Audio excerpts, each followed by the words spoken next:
Hey, what's up, guys? Welcome to Law-splaining the Interwebs. I'm your host, Nick Rekieta of Rekieta Law, a small law firm in central Minnesota. And with me today is the indomitable, except when he wants to be, right? Drexel. I'm back with a porn stash. Yeah, that's, I like it.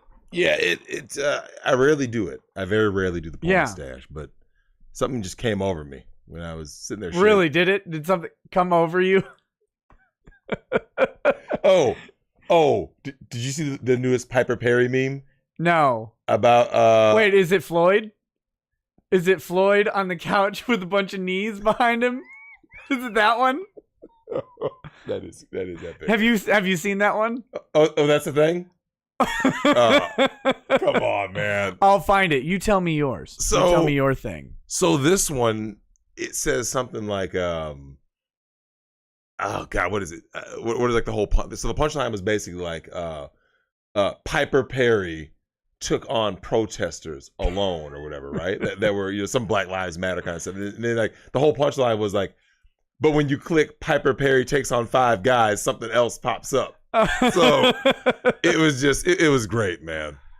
Oh no. Yeah, it was great. But you know though, she makes it easy. You know, some people just make everything easy. Like Piper Perry makes the whole meme game easier. I mean, I guess I'll take your word for it. Let's see. Here you go. I'll get this loaded up on the screen so everybody can see it. Oh my God, it tastes so good when it's chilled like that. Oh man. Streamlabs is being laggy today. Here we go. It's right over the chat. Come on now. That's not even right. Oh man. They did Floyd wrong. Wait, they can see that too? Yeah, of course. Everybody can see it. Yeah, I think it was something Gage said welcome back. Yeah, thanks. I'm glad to be back. It's been something gay said welcome back. No, something Gage. Oh. Yeah, I didn't see what it was. I thought you said something gay. Something gay. Yeah, you know what? So much has happened, Nick, since last time I've been on. Right? Yeah. A lot of cancel culture stuff starting to backfire. Ellen DeGeneres. Degenerate. Ellen DeGenerate. She got tossed right off the show. This is the thing. This is what these people don't get. You're not safe. You're not. No matter how hard you try and put forward your thing. And was Ellen mean to people? Probably. She's running a multi-million-dollar per episode show that makes infinity amounts of money. Yep. I bet she was mean to some people from time to time. Yep. Does that mean like she was particularly? I mean, maybe people should be concerned because I think she was on like some Epstein documents or whatever. That's what people should be worried about. She allegedly fled and has like was an ankle bracelet something on. Or I mean, who's counting ankle bracelets? Yeah, something. Yeah, man. Yeah, a lot of things have happened since last time I was on the show. I mean, you showed me the greatest video I've seen in 2020. I've got a better one for you coming. But I'm looking better for the context. We've got to build this up. Yesterday, I put out a call for something to be made, and it was made. Oh. And so, but I've got to show you the source material so you have the context for the making. Of course. I can't even see it without dying laughing. But here we got this one too. I can't even, I don't think I can show that one. Oh. Where is it? That's never good. It's not. Actually, if anyone's in my Discord, if they can post in Racket Streaming the you know the video we had today with the explosion. I need the original. I need the original before the explosion. In Racket Streaming, I think they'll know.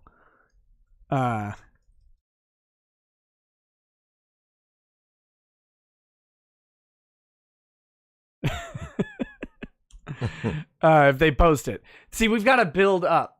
Of course. To the video you saw. We should talk about it, I guess, right? Like, because I don't think we actually mentioned it. I mean, it is epic. It was the Beirut explosion.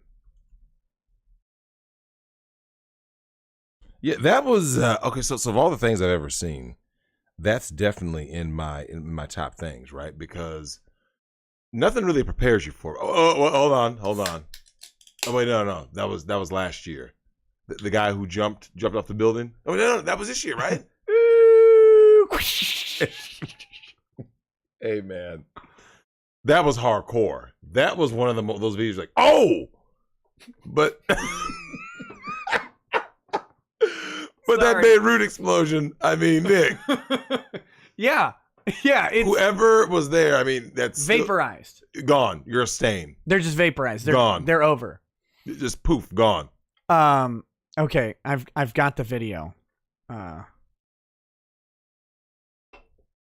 that tastes good. You know, I only drink pop when I'm here.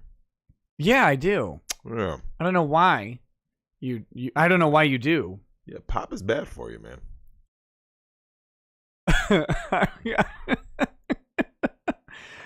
Okay. Can I? Hold on. Oh. Don't worry. I'm gonna put it on the screen for you to see. I just have to. I have to get this to be window. Don't worry, guys. You're gonna see this too. Of course. Oh man, I tell you, Nick, I should have brought more of these down. I had to go get a grape one too. Damn. Yeah, where is this stupid thing? Wow. Can I get this to work? That's all I need. Can I get this? Oh man, you're killing me. Can I just get this to work for just a second?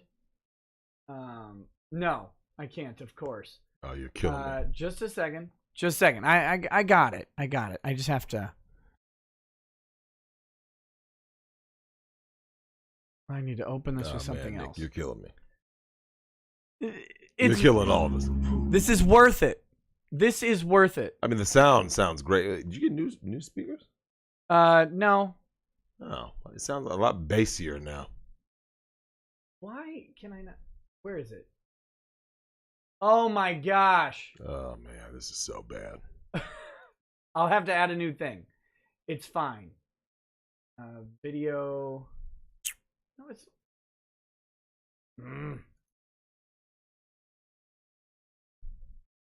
Oh.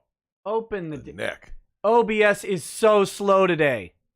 It's really driving me crazy. Here we go. Oh, wait, this is it? Oh, so you're about to show me what? The original video, right? Yeah, the original video. Oh, they can see that, right? Yeah, they can. They can see my bad editing happening in real time. Oh. I might have to change one setting. Guys, this is worth it. Let's see. Are you ready for this? Here we go. Oh, it's not showing anything. Hold on. Yeah, I was about to say. I gotta do. They changed how this works. So. Oh man. Is this it? Is this what I need? Or is this the one I need? There we go. Yes. Yeah. Hold on. Okay. Are you ready? Are you ready, good sir?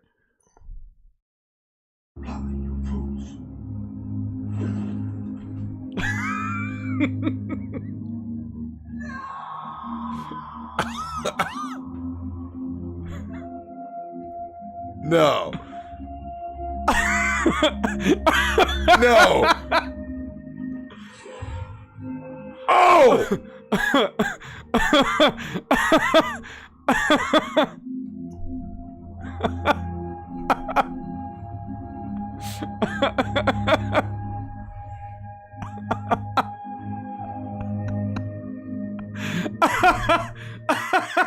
I'm dying. Wait. What? What did I just watch? What? That chick was what? 450 at least. At least 450. Oh shit. So what happened to the dude? I can only assume that he was immediately buried. He died and was It was buried. COVID. It was COVID. It was COVID. He died of asphyxiation. Now, hold on. Do you need to watch it again? No, I don't. Are you sure? I think you want to watch it again. I can watch that video every day, constantly. So, here's my thing. Watching something like that. Do you remember there was that time that we talked about kink polarity, right? So, for every guy out there who goes, I don't know, anybody can be into this, man. I mean, what kind of guy would be into that? That also has to mean what? That guy. There's that dude, right? Going, oh God, how can you not be into this? He's deep into it. He is all the way in. Like he's invested. I mean, do you realize? Look at that. That's death. Wait, hold on. Was she supposed to be on his face or on his? I don't know. But look at how he's a pretty big dude. Yeah, he's this compression. But what do you? Okay, so here's the thing. What do you get out of that? Is it just like the whole like killed. the weight of a woman body? What? Can you get that guy on the show? No, I mean, is he alive? I need the medium guy or whatever crossing over. The guy who talks to ghosts. So, but I can't breathe. Okay, so I asked for an edit to that. No, hold on. Let me see. So we've got the edit to combine things. Whoop, hold on. I mean, I like how they have to zoom in first. Like it's doing that. Hold on, I gotta. There we go. Okay, let me start it over. That starting frame. I know. All right, here we go.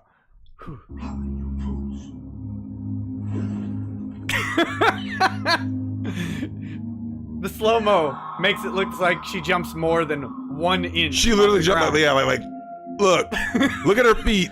She's literally like right at the ground.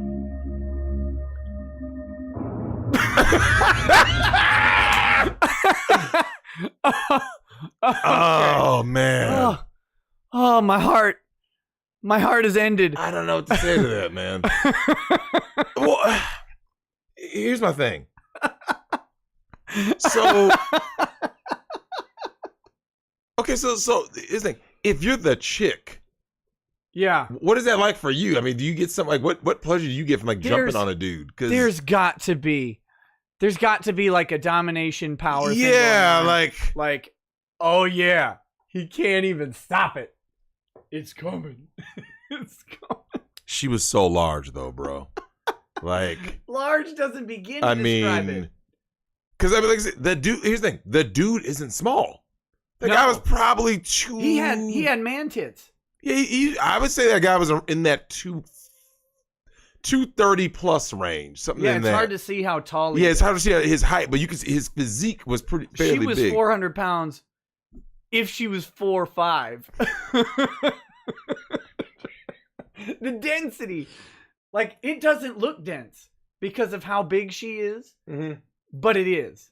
It is dense. Well, here's the thing. When you play sports, you play football, anything in contact or collision based, right? Yeah. Even sparring MMA, Nick, you can feel when if someone goes for a double leg takedown, you can feel that weight coming on you, right? Yeah. But the person is still, they're not like they're not throwing their weight directly into you. When you see those dudes who get thrown in UFC, and they get picked up and thrown, and the guy's shoulder hits them, like they are wind gets knocked out of them, ribs break, or they're unconscious, or some combination of the three. Speaking of which, you told me a story last time I was here about the guy that Frank Shamrock body slammed. Yeah. So what happened to dude? He slammed his career out. That guy never fought again. He ever at any level? No. He retired immediately after the fight because it broke like his back and rib or something. Like it was a nasty. I'll look up the guy's name real quick. Frank Shamrock slams. Yeah, man, that one was serious. Igor Zinoviev. I mean, have you ever heard Igor Zinoviev's name ever again? I have not. Let's see. Igor Zinoviev. It's mixed martial arts What a great career. name, though. Zenovia's okay. 22 seconds into the match, Shamrock took Zinoviev down with a powerful slam that knocked him unconscious and broke his collarbone, finishing his fighting career. That's it? I guess it was just a collarbone. I heard that there was some more stuff that was going on. But I mean, a collarbone break doesn't usually end your career. He had only been fighting for like 3 years at that point. Maybe it was... Because sometimes it's 1, 2, 3, 4, 5, 6, 7 fights total. He's undefeated at that point. Okay. He's 4 wins, 0 losses, 2 draws, and then he draws Frank Shamrock and gets annihilated. The slam and a then 22-second loss. Ugh, goodness, man. But collarbone, you remember my brother broke his? Yeah. And he was in rough shape. Like, what was it take? Like, what was it, 15 pounds of pressure to break a collarbone? Like, it doesn't take much. I mean, you think about it, it's just exposed. It's just, in general, it's so hard to hit the collarbone. Takes the back end of a Rambo knife. And then just some grabbing and digging. Oh, where the hell did this come from? Oh, I bought that when I bought the Mortal Kombat machine. Oh. Then I never built it because the kids couldn't, they can't use it. It'd be too tall for the little ones. Oh, yeah, I got you. So I just left them short. But I mean, it's painful for us, but good for them. Yeah. Because they can like walk up to it. I'm just like, my knees. Yeah. But oh my God, that guy.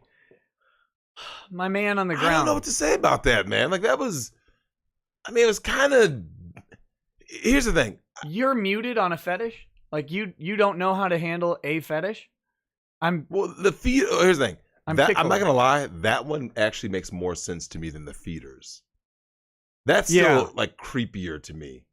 Is sitting there feeding because like, shoving pancake batter down some chick's throat or whatever. Just glug, glug, glug, glug. Put it in a funnel. Put it in a funnel. It helps.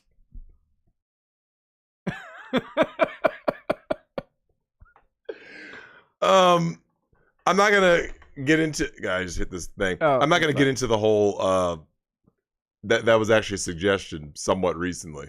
Pancake batter? Or wait, no, the funnel. You feeding? Oh.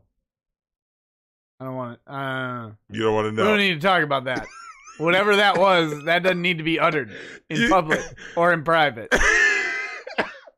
Nick, it's so much has happened since last time we talked. Like I said, between cancel, they tried to cancel a fighter, Gina Carano. They tried to cancel Gina. What for? Oh man, I mean, it was a ridiculous reason. Yeah, she posted a picture. She's calling out. Is she unwoke or something? Yeah. Oh, she is? Yeah. Oh. Yeah, that's a problem. So her thing was that's because she's relatively pretty. That factors into it. Sort of like Paige Van Zandt. Like, they don't care because, okay, cancel me. Yeah. I'll do an Instagram.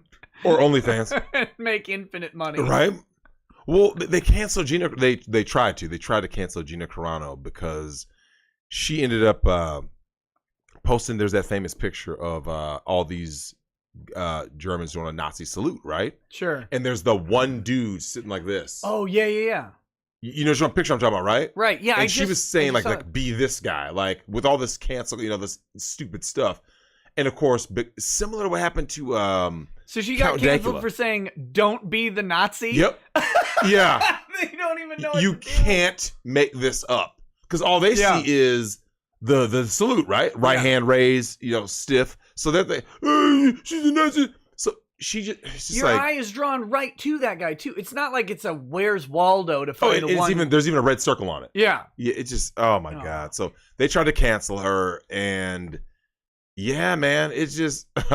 So I'll put the third turd. Gina Carano could sit on my face anytime. You know what, Nick? I mean, I've got another sitting on face video, but I don't know if I can show it. Two girls, one cup? No. Oh. I probably should show it. So, that should be like our thing. After Smash or Pass, what chick would you want to sit on your face? Because like Gina Carano, I mean, she's up there. Like Gina Carano was never unattractive. Yeah, she's always been attractive. She's big, but she's big. Like she's tall. She's Well, muscular. she gained the bulk. 'Cause I remember in her fighting days, she was not as bulky, but for whatever reason, which is kind of bizarre, once she got to that movie, was it Haywire? She ended like bulking up some, like, which, you know, I mean, I guess she wants to be like an action star, I guess. I don't think I can even show this video on stream. Damn. Angie Harmon. I probably can. Angie Harmon. I think I heard that name. Angie Harmon. I feel like I've heard that name too. Let me see if I can. I wish.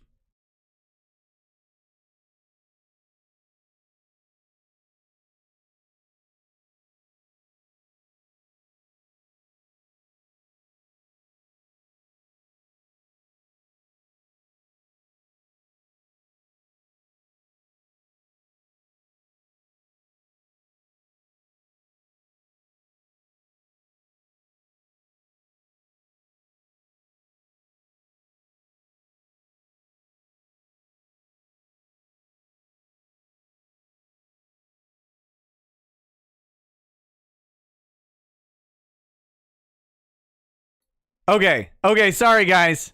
All right, so we were... I opened this video and it actually crashed Streamlabs. So I didn't mute the stream. It loaded in with older settings. My page is blank. Yeah. Oh, I'm going to have to fix it. Oh. I'm going to have to fix everything. Oh my God. So you just loaded it up and that was it? Like just... Yeah, I pulled up the video and it broke. So your thing's gone entirely? Huh. Yeah, that's okay. Oh, there's something. Oh, look, there it is. I'll make it all in. Zoom and enhance. Doing this from over here is... It appears that way. Oh my gosh. There it is. Okay. Smooth. Okay. Sorry about that, guys. Oh yeah, I'm supposed to be looking up Angie Harmon. I don't know who that is. Angie Harmon, huh? Why that name sounds familiar? It sounds familiar. I'm just trying to. But I don't know what it would be. Oh yeah, I remember her. She was on one of those like CSI shows or something, right? Is that Dan Harmon's like wife? God, what was she on? Her known for roles as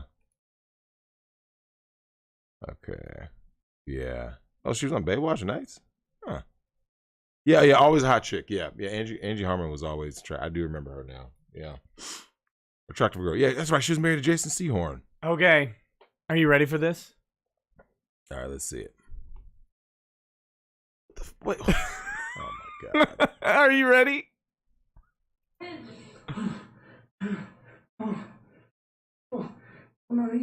What? No. What?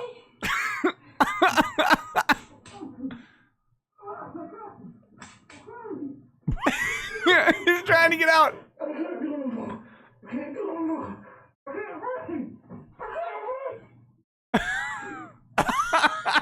Oh God. No. Anyway, so that is what crashed the stream. I don't know why. I don't know what to say. So Are okay. you trying to tell me that you're not into that? No. Here's the thing. I mean, it's okay. Hold on. Here's what I don't get. So clearly, the guy wants to be like smothered, right? Yeah, it must be a smother fetish. A smother fetish, right? But yet, by being smothered, what naturally happens when you get smothered? I can't breathe. You want to die, or you want to not die. Yeah, you know like there's no way around it. Like, like that's the whole point. The purpose of being smothered is that you can't breathe. Yeah, you can't control your reaction. And you start to panic because when you can't breathe, you start to panic. It's primal. Whew. What the hell? But no, okay, that begs the question. What question could there possibly be? There's a question that needs to be asked. Where are they finding these ladies from? Like, I mean, I know the average woman's weight in America is 170.6 pounds, which is embarrassing. That means that dude's with 4 women. But I mean, see, Nick, clearly that wasn't the same chick who jumped on the other dude. Like, that's a thing. Do you remember? Did you ever see the what is one of the Jackass movies? I think I took my little cousins to. I think it was part 3. Yeah, it was like 2 or 3 where he like it was supposed to be like a prank, and he was blindfolded, and they swapped out, and some big chick jumped on him, and that's dangerous, right? That'll So kill you. I can't remember if she belly flopped or what, but it's like, how do you get that big? Now, obviously, we know because we know my 600-pound life, right? Yeah, they just literally. Are there more men on? No, my it's 600-pound their life, bodies are different. Yeah. My body work different. It's because you're fat. It's because your body doesn't work anymore. That's the real problem. Well, but where are these women coming from though? Because okay, so my 600-pound life, I'm assuming more of the people are female. Like you know, the times I've tuned into the show, like when I was at my cousin's, right? That was the first time I ever saw that. And the other one that they liked was My 90-Day Fiance or whatever. They like that show. And that's disturbing. I can't watch any of these shows. It's disturbing. I hate all of them. You should. Yeah. And you only the first time I ever saw Keep It Up with the Kardashians, it had been on for who knows how long. And I went to drop off something at a friend's house, and she's watching it. I just looked at her, I'm like, oh, this is the show that people, you know, Nick, garbage. Literally smut 90-Day TV. Fiance? What is the thing? It's basically a simp parade. These guys have, well, and the women too, though. Like, yeah, they have women on the show who are like, you know, 48-year-old overweight, ugly white chick with like some like handsome young, I don't know, Indian dude or like Dominican or something. He loves me. It's like, you see like the dudes on there, right? Like the lowest bottom shelf dudes with like these like gorgeous models from like, you know, Russia. Like, I am just using you for the money. She has such a sense of humor. I don't respect him at all. I never will. It's so bad. But like where do they find these chicks? Who knows? Where, I mean, what woman's like think about it. Like, do you just ask like, hey, random fat chick, you know, do you want to come, you know, sit on this dude's face? Like, what? Girl, you have trouble finding chairs that support you. I got a seat that will never leave you. It will always be there for you. It will support whatever you put on it. Child support. Oh, man. I got chin support. It's oh God. I don't know what to say, man. I honestly a chick that big is almost as hard to find as like an actually really hot chick. True.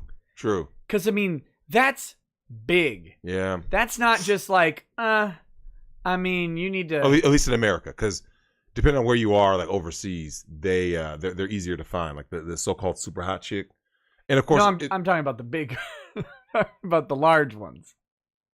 Well, the Minnesota State Fair. That you can't find these chicks walking around. You True. have to be at a place with a rascal. Yeah. Or a hover round or whatever. Yeah. You find Walmart. That's the only place. Here's a question. How did Walmart become like the de facto place of like ratchetness and degeneracy, right?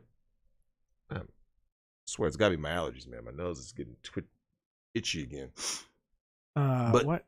How did that happen though, right? Like Walmart wasn't always known for that, right? Like, you know what I'm saying? At some point it became that. It devolved into that. Yeah, well, I mean, I don't know. People just got like it just because it's 24 hours. It was when Walmart went into the city.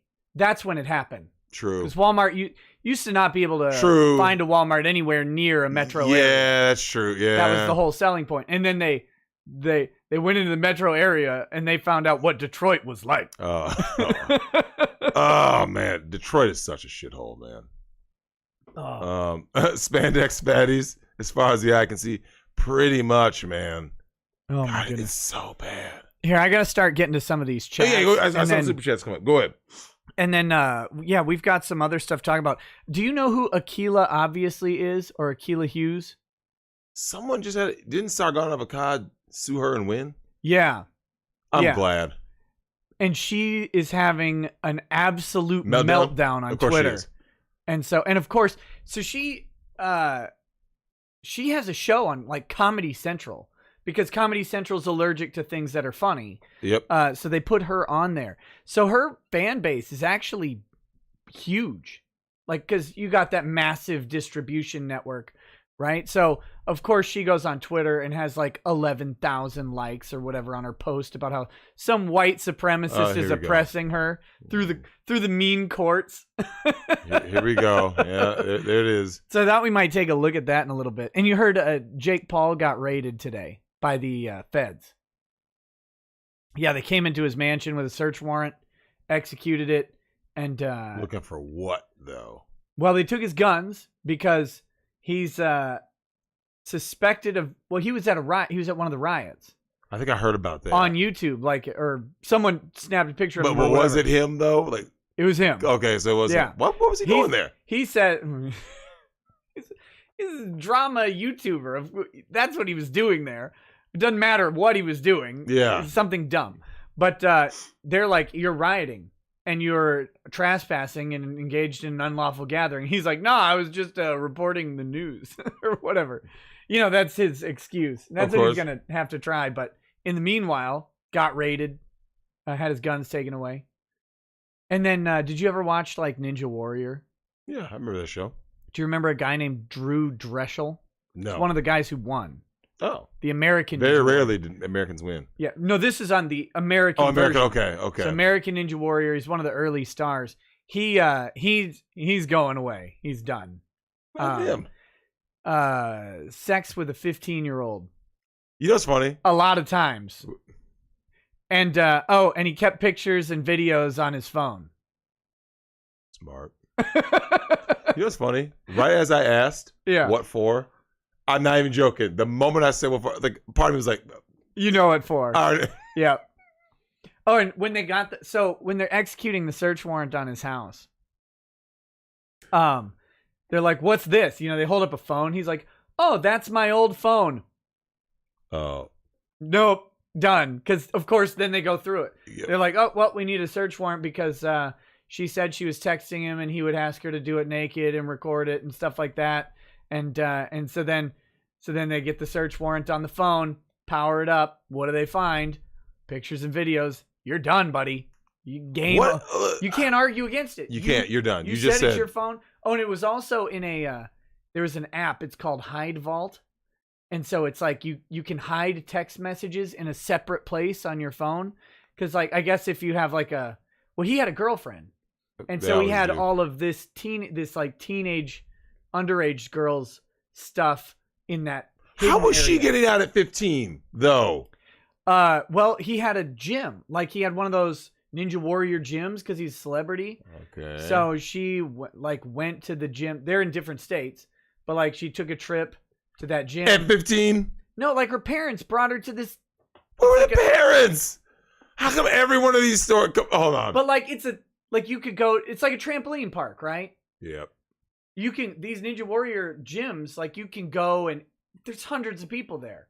But then she ends up staying or whatever and just banging this guy. Where are the parents? So the mom found out. The mom found out right away. And where's the hush money? There's no hush money. The girl threatened to hurt herself or kill herself or whatever if the mom turned him in. So then, spin. 5 years later, the girl comes forward and turns him in. But to the police. There's no like Twitter stuff. He was not like Me Too'd. They went straight to the cops with the evidence. The dude's clearly a creep. But he's done. Here's my question to this whole issue that we keep seeing pop up. When you and I were coming up, Nick, we obviously, we were underage ourselves, but if you had asked anyone back in our high school days, hey Nick, what was the number one disqualifier for any girl? Doesn't matter what she looked like. What was our number one disqualifier back in the day? Remember what it was? Mine was that she fat, but what's number two? That's a given. If she smoked, right? Oh yeah. Because if you're underage, she's not into smokers. Yeah. It didn't matter how hot she was. If she smoked, like, okay, she's done. Like no, but it didn't matter, right? Yeah. So whatever happened to disqualifiers? Like once we became 18. if a chick 15, Nick, even at 18, if a 16-year-old walked to us, hey, no. Yeah. 17, no. Mm-mm. Whatever happened to disqualifiers? Like, there used to be, I mean, you remember that, Nick? Just dude, no. This dude, he's like, I didn't know. Bro, you knew. You knew, fam. And there's tons of text messages where he's like, so he went to her town, right? And grabs her. And What was this, like, during the 5-year period? Yeah, well, it was it was a couple, because they saw each other on and off for like 2 or 3 years or something. Like he would go visit her and stuff like that. He was like 1 state away or something. Oh, okay. Of course, he was a state away. Yeah, you know what that means? Bedtime. Hey, man. Hey, we got to get Big Herc on, man. Once you start, look, man, when you start looking at that federal sentence, he talks about it. He goes, look, man, here's what ends up happening, Nick. Do you know why the feds have a 99% conviction rate? Because everybody goes, how do I get less time? Please. Because those penalties. When they hit you with those federal, wait, when you get arraigned, right? At your arraignment, you go like this, like, wait, what? You know, you're like this. Federal charges are funny. State charges, like you can see some brutal, nasty shit going on in like a state charge thing, and it's like maximum sentence of 12 years. You know, 12 years. He like killed 3 people and ate one of them. Right. And Fed charges, it's like, well, he carried a marijuana plant across state line. The federal maximum for that is 20 years with a minimum of 5. It's like, wait, a minimum of 5 years? Mandatory minimums. Like when you start getting, well, Herc talks about that. He talks about how when you get hit at your arraignment, and like, you know, you see this in movies also, right? Like, remember like in Blow, when Johnny Depp just kind of has that look like, the fuck, like 700 years. Like, hey, when they start doing these concurrent sentences, Nick, you're like, wait, how much? Like when Suge Knight was at his bail here, he was, because you already know the lawyer talked him up, right? Oh, man, Suge, I mean, you're basically, I mean, all you did was killed a guy. I mean, just one, though. You just killed one, and it was self-defense.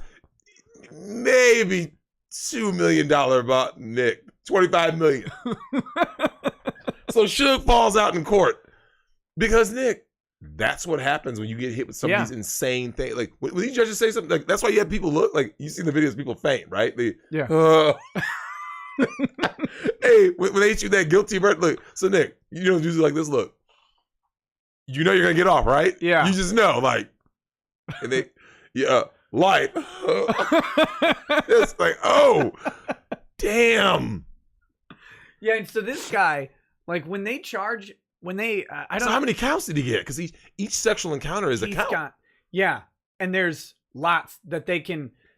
So the girl told them in detail, like times and stuff like that, and they corroborated them with the text messages because he saved them all.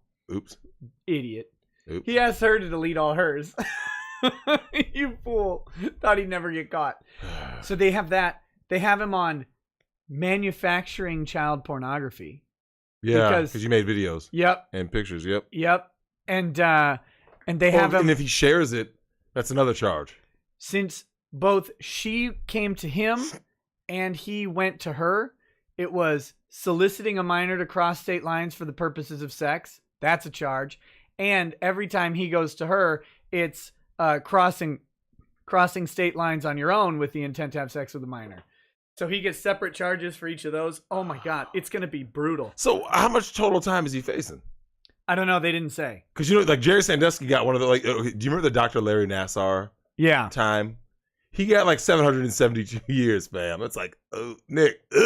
Yeah, it's dude, I had this one pulled up earlier. Hey, you can you imagine someone like that trying to talk about like some, you know, if I get good behavior or whatever, like, nah, bro, you're done. Actually, I'm gonna Google what Larry Nassar's charges were. Oh, his charges should be him dying. Yeah, Dr. Use of so he's got count 1, use of interstate commerce to entice. Count 2, enticement to travel for illicit sexual conduct. Count 3, travel with intent to engage in illicit sexual conduct. Count 4, manufacture of child pornography. So that's his 4 counts. He recorded on a GoPro? Damn. Who recorded on a GoPro? The Larry Nassar. Oh my God, kill that guy. Just that guy needs to go. Oh, man. That guy needs to go. Wow. Okay, so they don't have the maximum, they don't have the charges, whatchamacallit, they don't have the time laid out here. But you can bet it's a lot. Each of these things has maximum sentences that are pretty high. Whew. Damn. Okay. Yeah, they got. Yeah, get the super chats. Yeah, I'm yeah. looking for all this time this dude's getting. I keep getting sidetracked on the hilarity. I mean, you're thinking about fat chicks. It's all right, man. Nick, I forgive you. I mean, I don't know if the chat will, but I do. I forgive you. Yeah, sure. I'm going to show that chick jumping on that guy again just for you. The Pie Baker says, Yo, Drex, just wanted to share. Last night, I almost had a threesome. Oh. I only needed 2 more people. Automata says, have you seen the extortion, reparation contract, and demands leveled at Nulu businesses? They're fighting the white heterosexual patriarchy. Would love to see Drex's take on it. It's up on Scribd as Occupy Nulu. Fun stuff. What is Nulu? So I've heard something about these Black Lives Matter idiots going and basically trying to extort, like straight up mafia extortion. Like, you have to hire X amount, or you have to do this, or no, you donate to the cause. Louisville, Kentucky. Okay. Yeah, you have to donate X amount of your money to us, right? Yeah. Like 15%. That's a mafia tactic, Right. and man. So lesson number 1: never, ever, ever give in to these people. Ever, never bend the knee. Never bend the knee. So here's what they demand. Oh, here it is. Businesses will adequately represent the black population of Louisville by having a minimum of 23% black staff, including management, in front of house positions, and maintain commitment and accountability to increase that number. Accountability roundtable information below. So you get to go to the roundtable, which will be your court. Yep. Retail locations will include a minimum of 23% inventory of black retailers, or make a recurring monthly donation of 1.5% of net sales. There it is. Yep. Business owners will require diversity, equity, and inclusion training for their staffs to be conducted by any one of the blanks on the attached list. It's redacted out. Training will be conducted thereafter on a biannual basis. So you have to hire one of these trainers, right? Customize your own or display one of the attached blank in a visible location within your business to increase awareness and show support for the reparations movement. And nonprofits in the Nulu district will submit to a voluntary external audit of their board of trustees and take necessary steps towards 23% representation on those boards. Yeah, straight up extortion. Yeah. But you know though, you know what I say, Nick? This is what you wanted, right?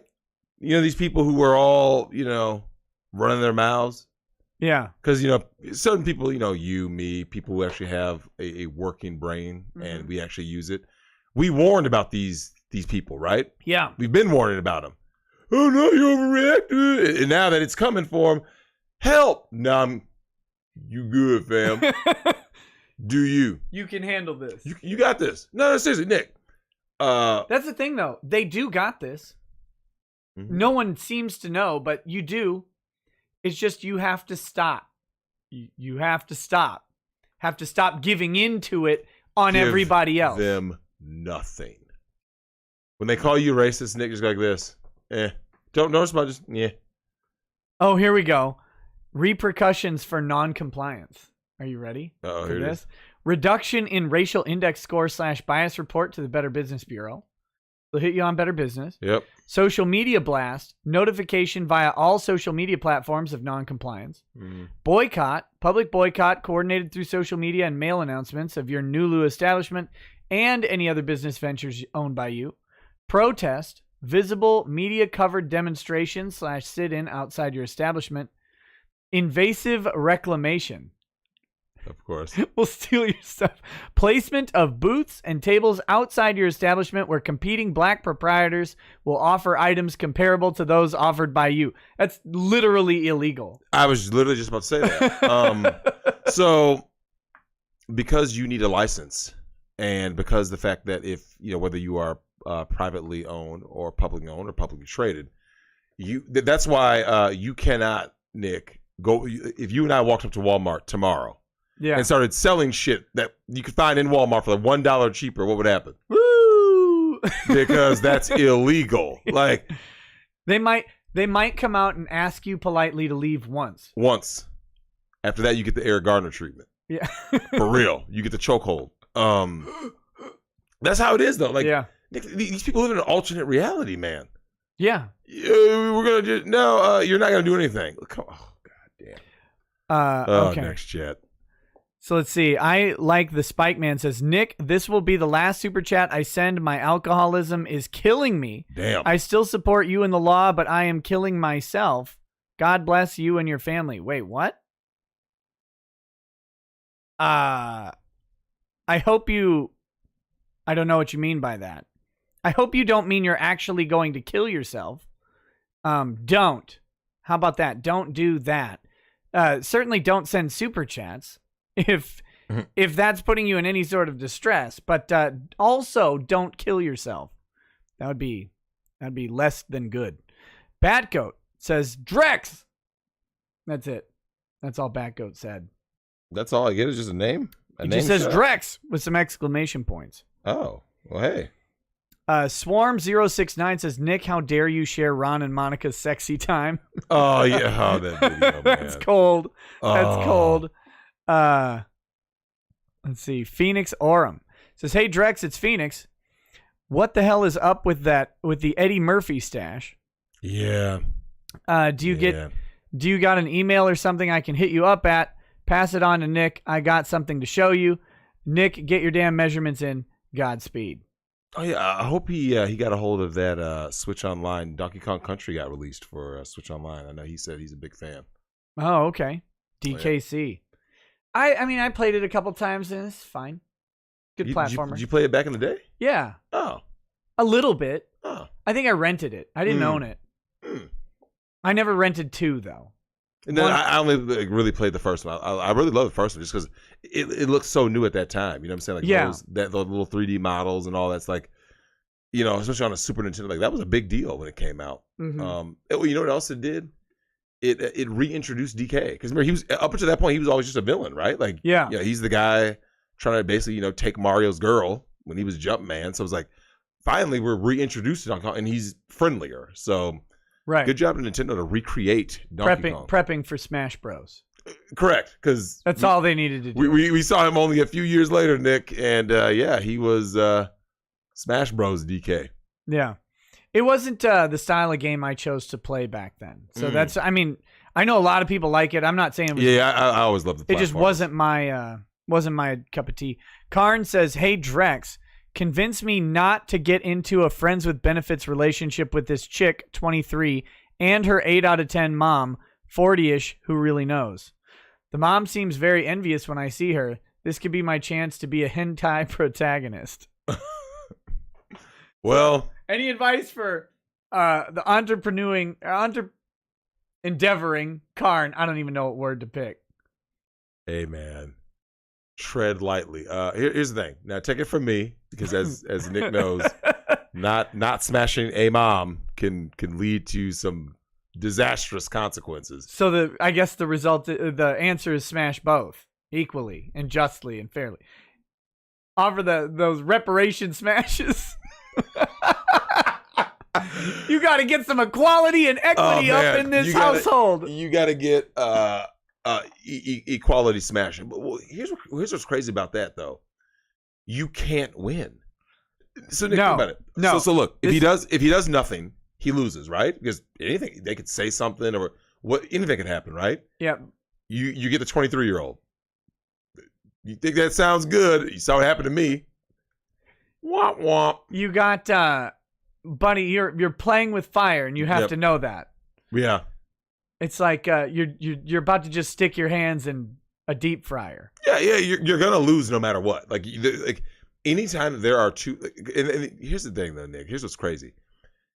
With women, the relationship between the two only can make it worse, never better, right? Yeah. Oh, it's this girl and her friend, bad. This girl and her sister, bad. This girl and her mom, bad. Like there's never her coworker. If the two know each other, the closer the connection, it's over. It's over. It's going to fall apart. That's the thing, though. You have to. Yeah. It's you're at Walmart, right? Mhm. And you see lettuce in a bag, and you see that one like brownish reddish leaf that's in there, and you're like, I don't know. Like, you know what I mean? Like if it's the last bag of lettuce, and you're like, I mean, but you really need it though, right? I need that lettuce, and that's where you're at right Mhm. now. You see the rot already setting in. Yep. You're on a time window. But Nick, the thirst. The thirst is real. Nick, it has gotten so real. It's I mean, look, here's the thing. Here's what I would tell them. Best case scenario, back away from both. Yeah. But if you have to take one, Nick, now here's where my advice is going to be a little tilted. Nick, he might be better. Look, you saw what happened to me. Yeah. You might be better off smashing the mom, for real. First. Because I know you want to ask the parents permission. ask the parents permission. Because women compete with their daughters, though, man. Everybody competes with everybody. Well, women especially. Because dudes, we don't have that same, like, we compete on a fair playing field. Like, we don't, like, here's the thing. When your boys grow up, Nick, you're not competing against your own sons. No. We give I'm our not a sons, Greek tragedy. Right? Like, we pat them on the back, like, hey, good job, son, or here's some pointers. But, like, women actively compete. They'll go out in the same clothes their daughters are dressed in, 20 years older. You're like, you look horrible. Like, the guys are looking at your daughter, not you. You see what I'm saying? But yeah, you know, I mean, I hope it works out. I got to give a shout out to Ty Beard, who's in the chat. Oh, is he? Hey, what up, Ty? Welcome to it. Ty, I've got a video for you. Uh-oh. It involved the Beirut explosion. Okay. Wait, you know, we need to ask Ty if he's open to that and like the legal ramifications of the legal ramifications. the SSBBW landed. Super Saiyan. Yeah, what happens? What happens if something actually happens to that dude though? Seriously. Like it's called express assumption of the risk. He affirmatively consented. Did he though? Are we talking about the first guy or the second guy? Both. Did the first guy, was he able to do math? Like, that's the real question for him, right? Like, let me bring in a physicist to explain what's about to happen to you. Yep. And a medical expert. Yeah, pounds of pressure, right? Because pounds of pressure. Tons of pressure. We're at least measuring in stones at this point. She was so large. But look at the other dude, right? He said, I can't breathe numerous times, and she laughed and tried to smother him further, right? Yeah.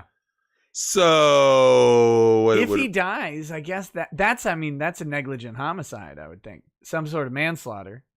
You can see him panicking though, right? Would she eat him? Well, yeah, the panic is that dude could have thought, I will be calm and cool and collected. It doesn't matter. You get a mouthful of that cellulite, suddenly, your hands are going everything. Hey, he panicked. Like Nick, you saw like, he was cool, right?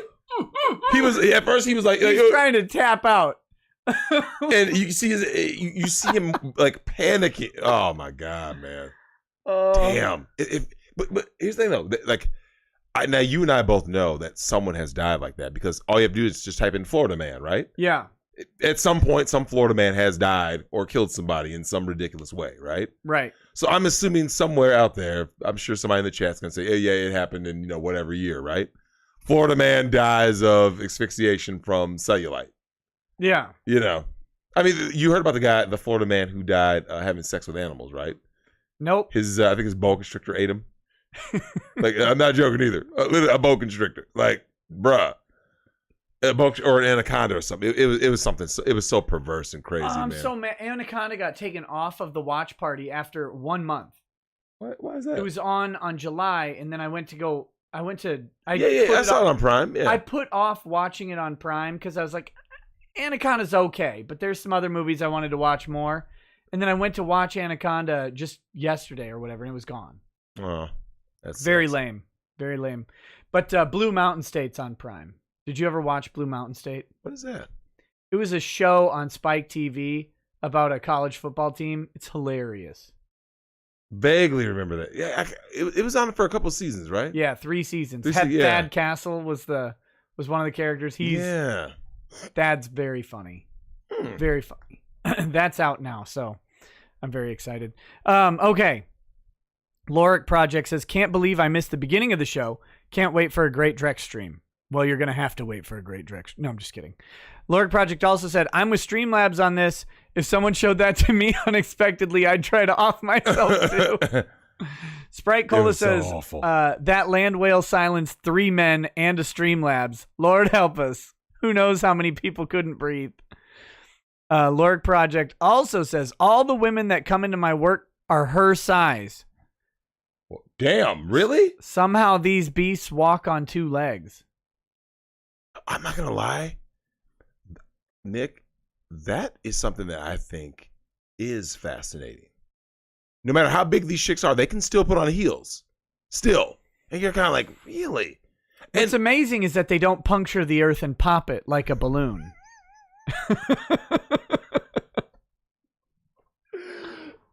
You had to go there. Now, I was telling my homegirl this, right? I said the biggest problem is not portion sizes and fat acceptance movement. The biggest problem with all of the obesity in America, Nick, it relates directly to clothing manufacturers, right?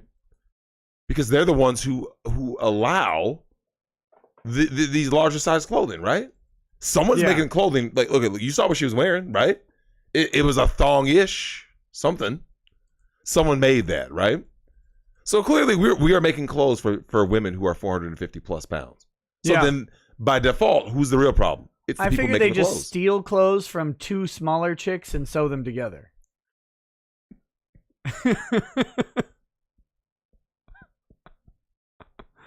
Where do you work, man? That these chicks I was thinking that in? too. 'Cause I'm like, my man's like, yeah, that's the. I'm thinking like, what are you? I've seen those girls though, where their hips are literally like this wide. Yeah. And they take like 4 steps and it's just. That's. I don't know how you allow that to happen to yourself. Yeah. Let's see. Fran Mataraki says Ninja Warrior Man was just doing the Robert Kelly protocol, going half on a baby with a minor and or with dubious consent. Samurai Zenji says you should check the website Blacktivist for Louisville. They literally have a social credit score for the small business. It falls under the social justice tab. Shit is crazy over where I'm living. Just like China. Yeah. The show Black Mirror. The difference is because we in America, we can't have a social credit score from the government. We'll just let other people do it. More or less. That's kind of what social media has turned into, right? Eventually, Twitter will adopt they'll adopt the Blacktivist website. Because that's what everybody did with the Southern Poverty Law Center. Yep.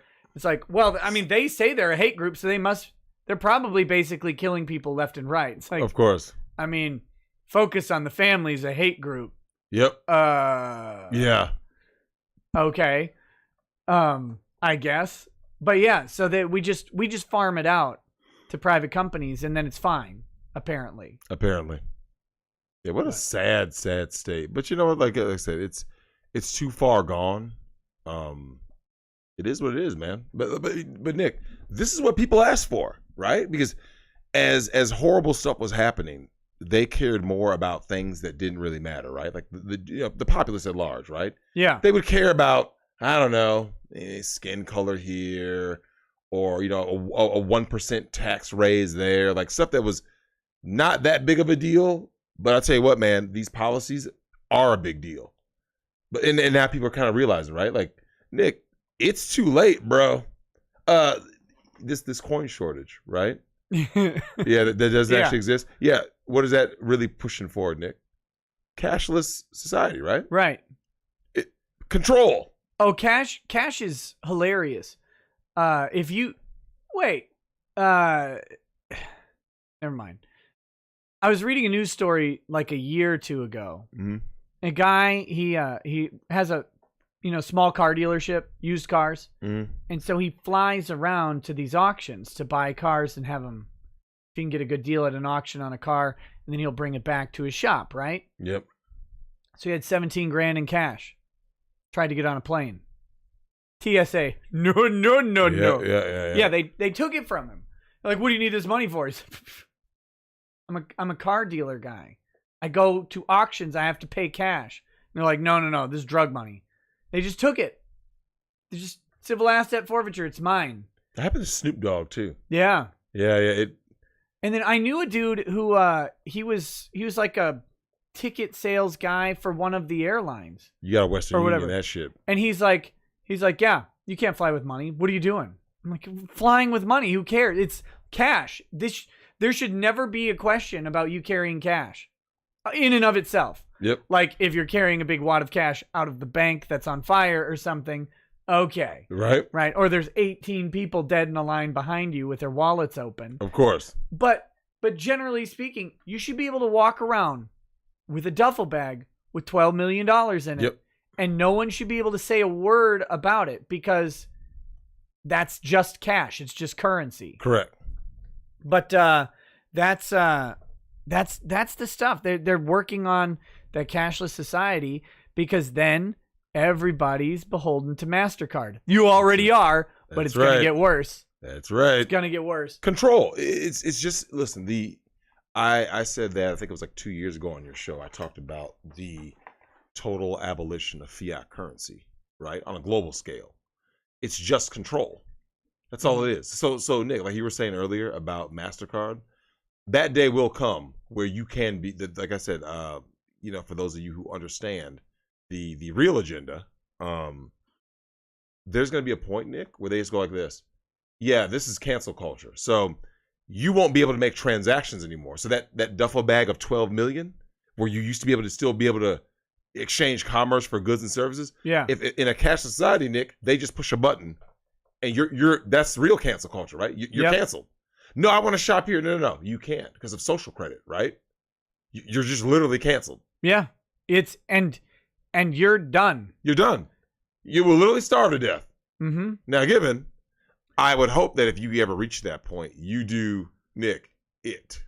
And you know what it means when you gotta go like this, Nick. What's wrong with the street? Nick, when a man is pushed. The street was fine yesterday. It was fine yesterday, man. You got to do it. And for those of you looking for, I'll say it. I say it every time, and I'll just say it once tonight. For those of you looking for Bitcoin or other cryptocurrencies to save you on this, it's not going to work. Not for crypto saving us from this is so far out that it's insane. The more likely thing, because they already own the patent for this, MasterCard already has the patent to convert Bitcoin to fiat currency at the point of sale, which means that wherever you want to use your Bitcoin will be using a MasterCard terminal to process your phone tap to access your wallet and to transfer it into real US dollars for the purpose of their store. That's going to happen. They already own the patent. They'll have it in place because they already have the point of sale card processing machines in place. And all they do is add the software in on their point of sale machines. And the stores don't have to do anything for it. And that's how small businesses and large businesses run. What do I have to change to adopt an entirely new currency? And you think about that for a clothing store. They're not going to do it. Yep. It's like, oh, wait, I can take the new cool currency and you'll just convert it to money for me? Oh, okay. That's what I'll do. Yep. That's what I'll do. Yep. So catch you later, Ty. I'll text you that video to ruin your life. Damn. You should just put that on repeat. Just go ahead and just spam it to him. Just play it again, and again, and again.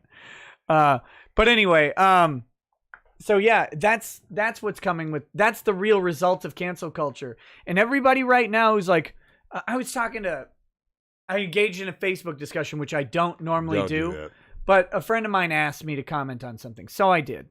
And it was about this Twitter blocking people and all that stuff, or throwing off certain people, and then a lawyer who we went to school with, but he was like 2 years ahead of me, so I don't know if you would have known him. He's a nice guy or whatever, but he's pretty far left, and because he's a lawyer, and he was saying how it's not a problem that people get thrown off of Twitter because they made Parler, and that's fine, that's free speech. It's not, but he's like, they made that, so what you're complaining about, you know, just because some people who are racist or whatever got canceled, it's all because we're all done hearing that stuff. We heard it and decided we wanted to go away from it. Like, that's not actually what happened. Is this guy for real? Like, yes, because that's how people think about these problems. They think, and let's break down what he actually said there. The speech I don't like got canceled, so I don't care. Yep. Until it happens to them, right? Right. And I was like, oh, it's very cute that you consider everybody who's canceled as just merely being racist or bad, because that's not what's happening. But his whole argument is, well, they're all private companies, so they should be allowed to do this. It's like, at some point, you can't. Because Twitter can't just say no black people on Twitter. Yep. You can't say no Asians on Twitter. They can maybe say no white people, but they can't say... Well, white men. Yeah. Straight white men. No straight white men. Yeah. Well, if you're trans... Oh my God. This is way off topic. But I just mentioned trans. Did you see Lily Wachowski gave an interview and revealed that the original Matrix, you know, Lily is... Oh, yeah. Larry or Andy. How don't dead name Lily Wachowski. I know. The Matrix was a trans story all along. It wasn't. It was. Bigot. Yeah. You know, here's the thing. So... You know what's wild is I was on Cress's show, and Cress talked about the fact that in the trans community, like any other community, you're going to have a bunch of sub factions, right?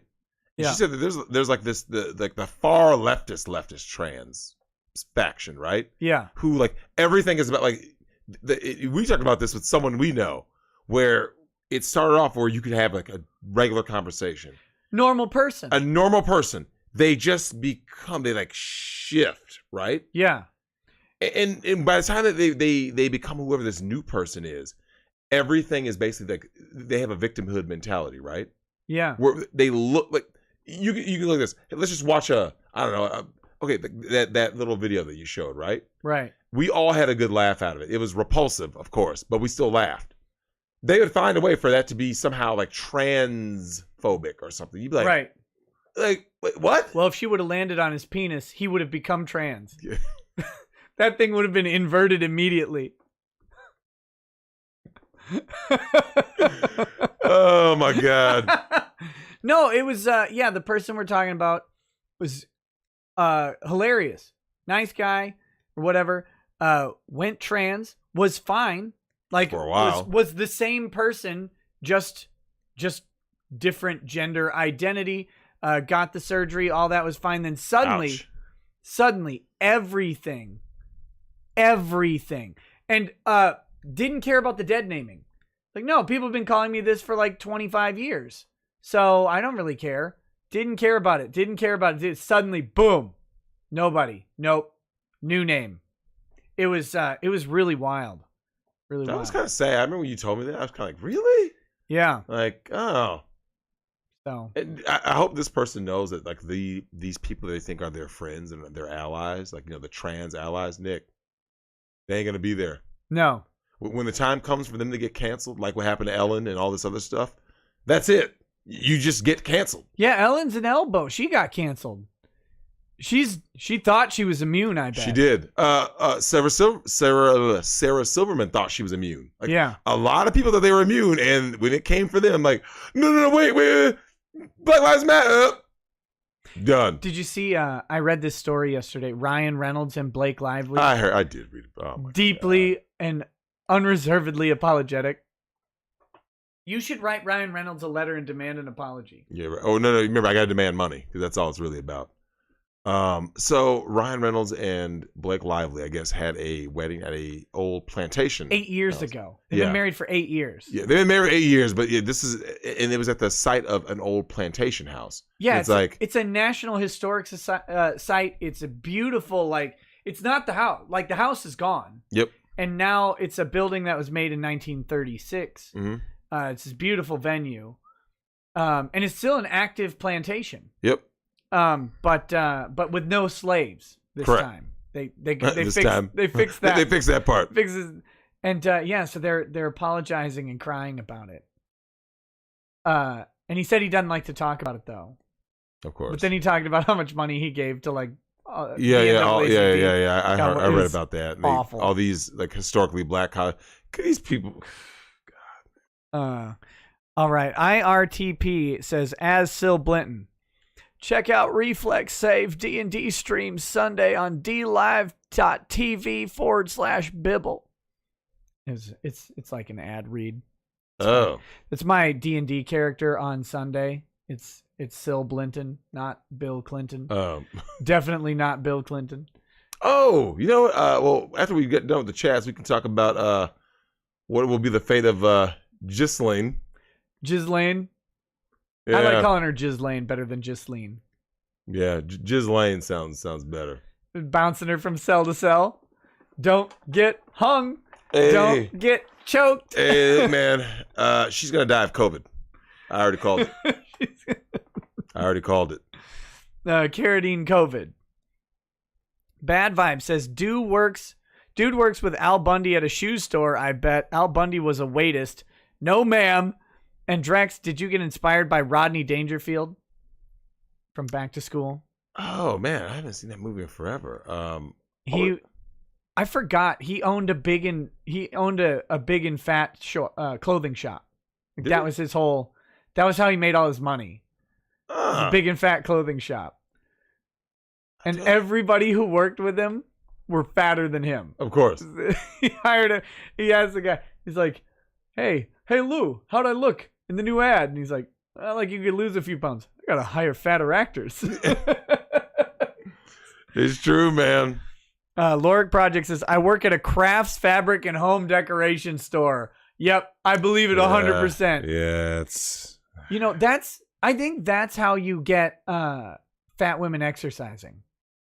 What, you know, the donkey... Big stores? The donkey stick with, like, the carrot dangling in front of it. Yeah. I think for a fat chick, you just put, like, a handmade craft supply bag, like a popsicle sticks and a rolled up thing of felt and a hot glue gun on the line in front of her. Just, I'm gonna make something.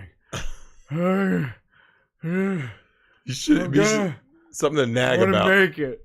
I'm gonna make a costume. You're so wrong.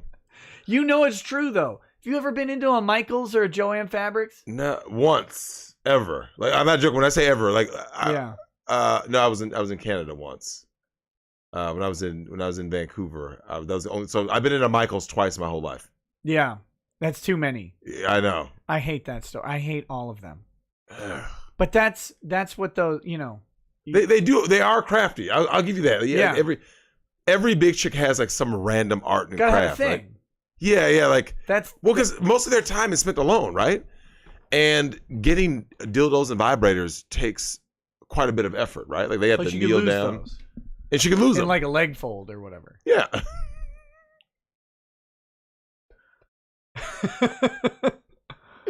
I had an image because of that stupid video.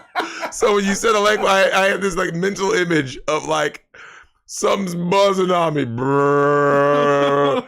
Oh, it stopped. Must be my phone. It must be oh my God, man. But you're right. Look, Nick, they are crafty, right? Like they're crafty, but it's like, think about how much time that these women spend alone, right? Like the big fat chicks, right? Alone, like incel level time. Because I mean, like when you hear about these incels, you're like, bro, like you spend like all day just sitting around like bemoaning whatever on the internet, like all day. Some people do. Jesus, man. Oh, PPP is sort of back. Oh, is he? Well, I don't know if he ever left or whatever. I don't really pay attention, but someone showed me on Twitter he's got a grifter tournament going. And I'm proud to say that I edged out Owen Benjamin as a superior grifter. So I'm winning. I won the first round matchup in the brackets. So, but you know who my next opponent is? Oh, God. I don't think I can win. Anita Sarkeesian is who I'm up against next.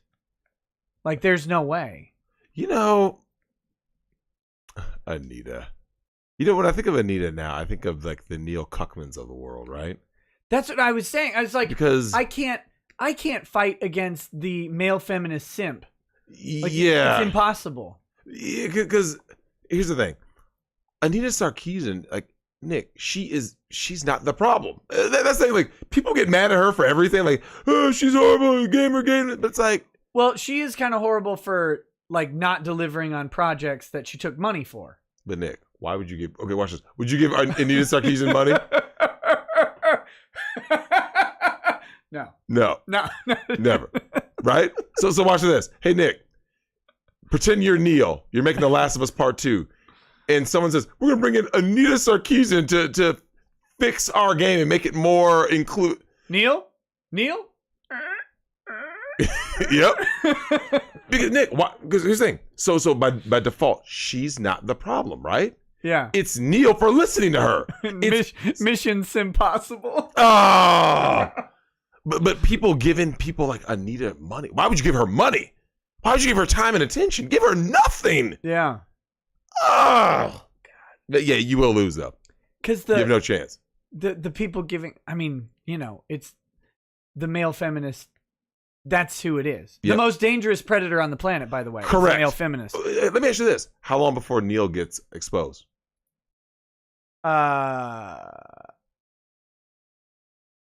Well, as soon as he doesn't do the thing. I say he's gonna get exposed fairly soon, right? Like, yeah, whatever the thing is that he's supposed to do, and he doesn't do it, then the women will come out of the woodwork, right? That's when it's over. I mean, and he's done. Yeah, they're gonna come out and say that he did awful things, and he's gonna pretend that he's so, oh, this is so horrible. Cancel call. They came for me, and he'll be like, "You were the chosen one. I loved you." You're wrong for that. Did you see Pokimane get blasted by Leafy? Leafy? Who the hell is that? Leafy, he's like okay, so remember when iDubbbz came out as like a cuck or whatever? Yeah. Leafy was a YouTuber who'd been around like similar area of YouTube, big guy, like 4 million subscribers, but he'd left YouTube for like a year or something. He just hadn't really done anything. And then when the iDubbbz thing popped, Leafy dropped a video on it, and that was like his return. So Leafy kind of came back. Well, the other day, so he's like a old school big YouTuber who's now kind of back. Mm-hmm. He dropped a video on Pokimane, basically saying that she's hiding a boyfriend. I believe it. And apparently that might have damaged her income a bit. It did. Just like that Boomer girl, whatever, or Nico Lol. Yeah. Boomer girl. Yeah. One of the subscribers sent me a video. God, that'd be great for us to dissect that, of Tommy Lauren, right? Yeah. And she, once again, because there's guys out there that do this whole, they think that it's only liberal women, right? Like, it's liberal women or blah blah blah blah blah. But Tommy, she claims to be very conservative. Yeah.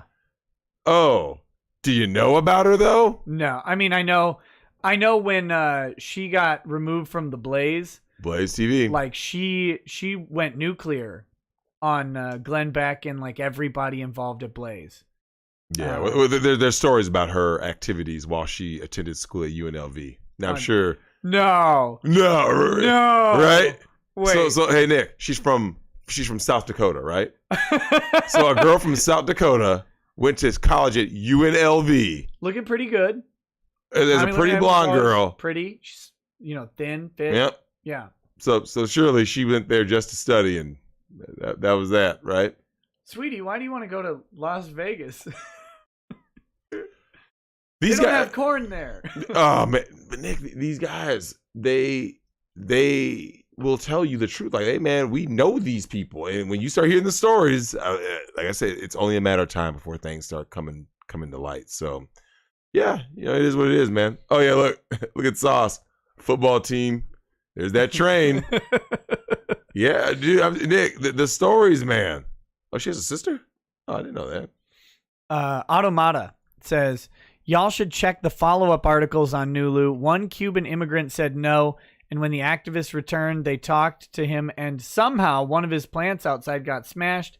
Now they're protesting him as a racist. Of course. Well, he's Cuban, so he might be.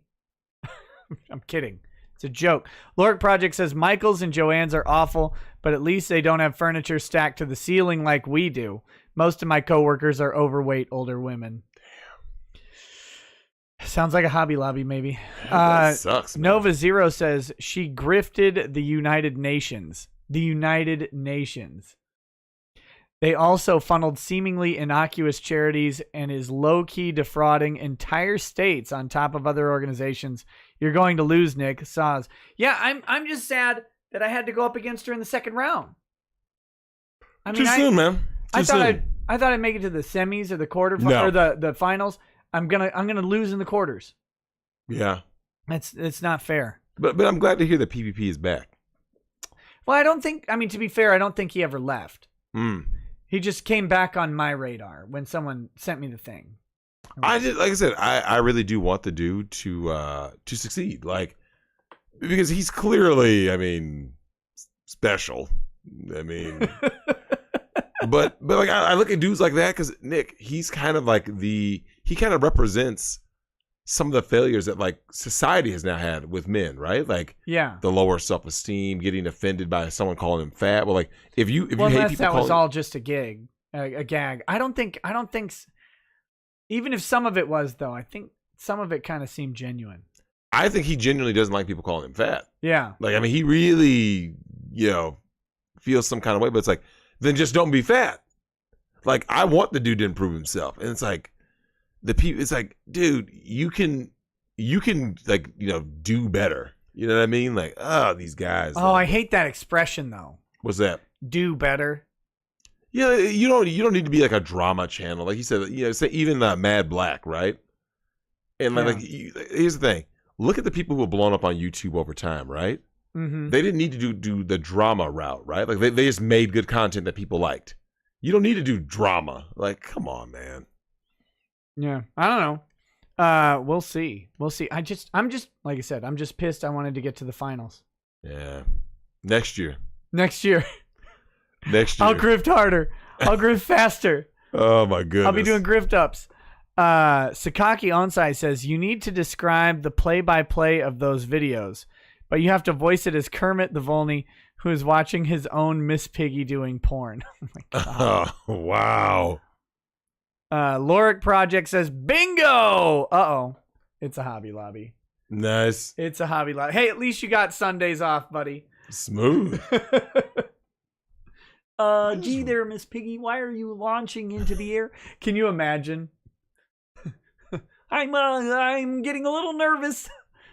She's coming back down. That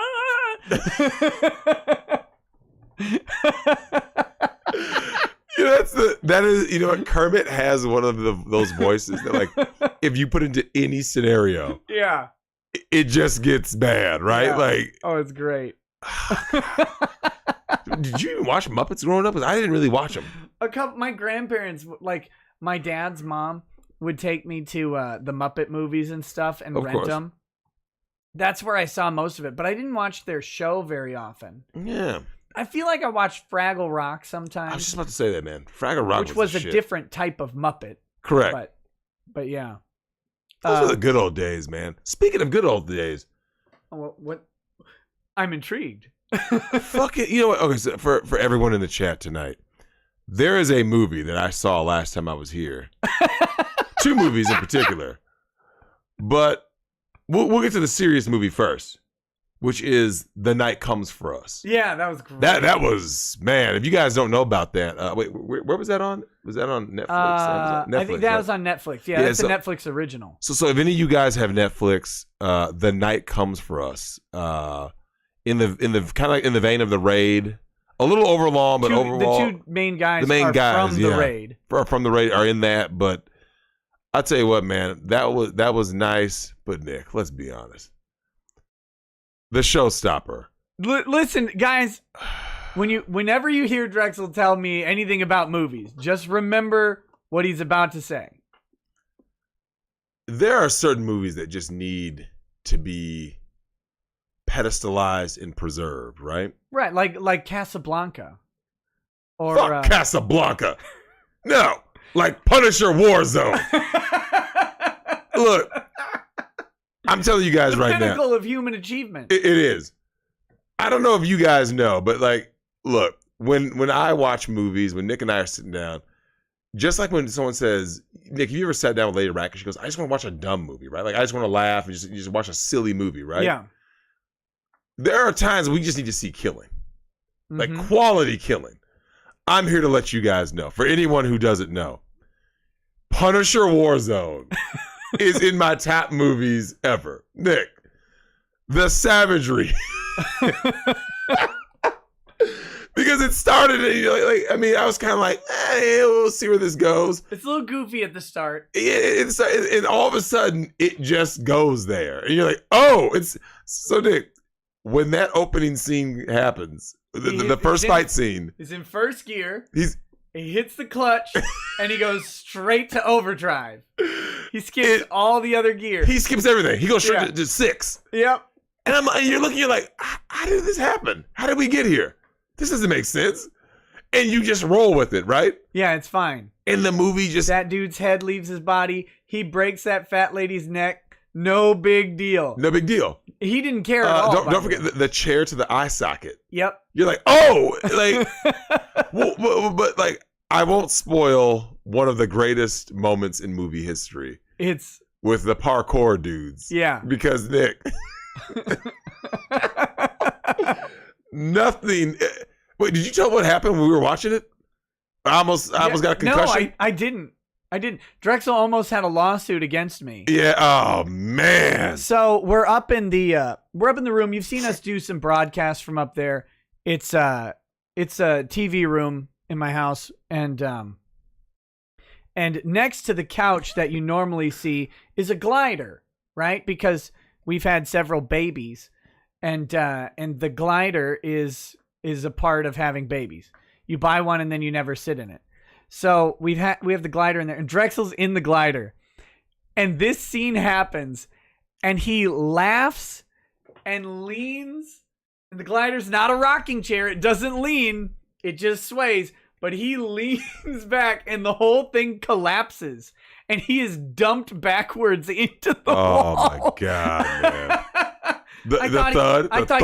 I thought I was going to have to take you to the hospital. Oh, man. No joke. I thought I would look down and see, like, your head split open or something. Oh, no, man. I felt great. Like, when I see rampant killing on screen, it's like a superpower. Like, it's like Wolverine with the adamantium skeleton. Yeah. With mutant healing powers. Like, that's how I felt watching that. Because when you see quality killing, you really are. Like, but Nick, like, we've gotten to this point where...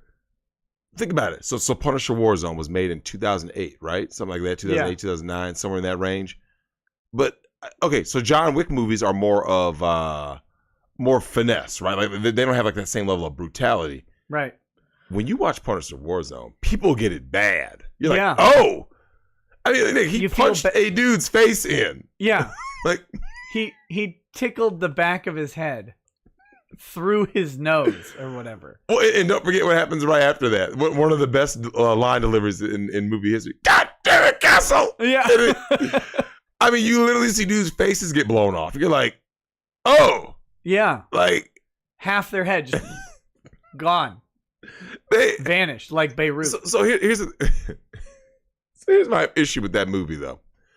If that movie had come out instead of the Thomas Jane movie in 2004, which I hated that movie. I was just bored the whole time. Yeah, I don't really. Like John Travolta was the villain. It's just like, If Punisher wore, so imagine, Nick. So at that point, you would have just gotten finished watching. That would have been like X-Men. What was that second one? X2, X-Men United, right? So we would be kind of like. It was a decent one. Yeah, I really like the that bad one. Yeah, bad. Last Stand was garbage. Yeah. But imagine, right? Like imagine. So you just got finished watching a Spider-Man movie, X-Men movie, and you're like, oh, Punisher's coming out. And in that first scene, you see a guy's head get like, oh, like, oh man, why didn't Wolverine do this? Right? Yeah, but that's what I'm saying. Like yeah. You had that like. Of course, he does in Logan. I didn't get to see Logan. Though, oh my gosh, how have you not seen it? I know. Wolverine's an actual killing factory in Logan. Is he now? It's a Western. Mm-hmm. It's great. It's thoughtful. It's not like just a spectacle comic movie, but it's also gritty. Like it's rated R. Well, here's my for question. a reason. Here's my question about that though. When you're in that scenario, right? We talk about like let's say franchise fatigue, genre fatigue, right? Yeah. Doesn't it ever be curious that like because one of the reasons why I didn't go see Logan, I was just burnt out on Wolverine in those movies, right? Yeah. So it makes you kind of wonder like why wasn't this front loaded? I think that's why I like Logan though, is because it's not like any of the other ones, and that is refreshing. It is like I would listen if Logan would have come out say instead of X-Men Origins Wolverine, like so imagine this, right? You like X-Men 2. X-Men 3 comes out, you're like, that was garbage. They go, oh, no, but don't worry, y'all. We got a Wolverine standalone movie, right? A spinoff. It took them till Deadpool to properly utilize Colossus.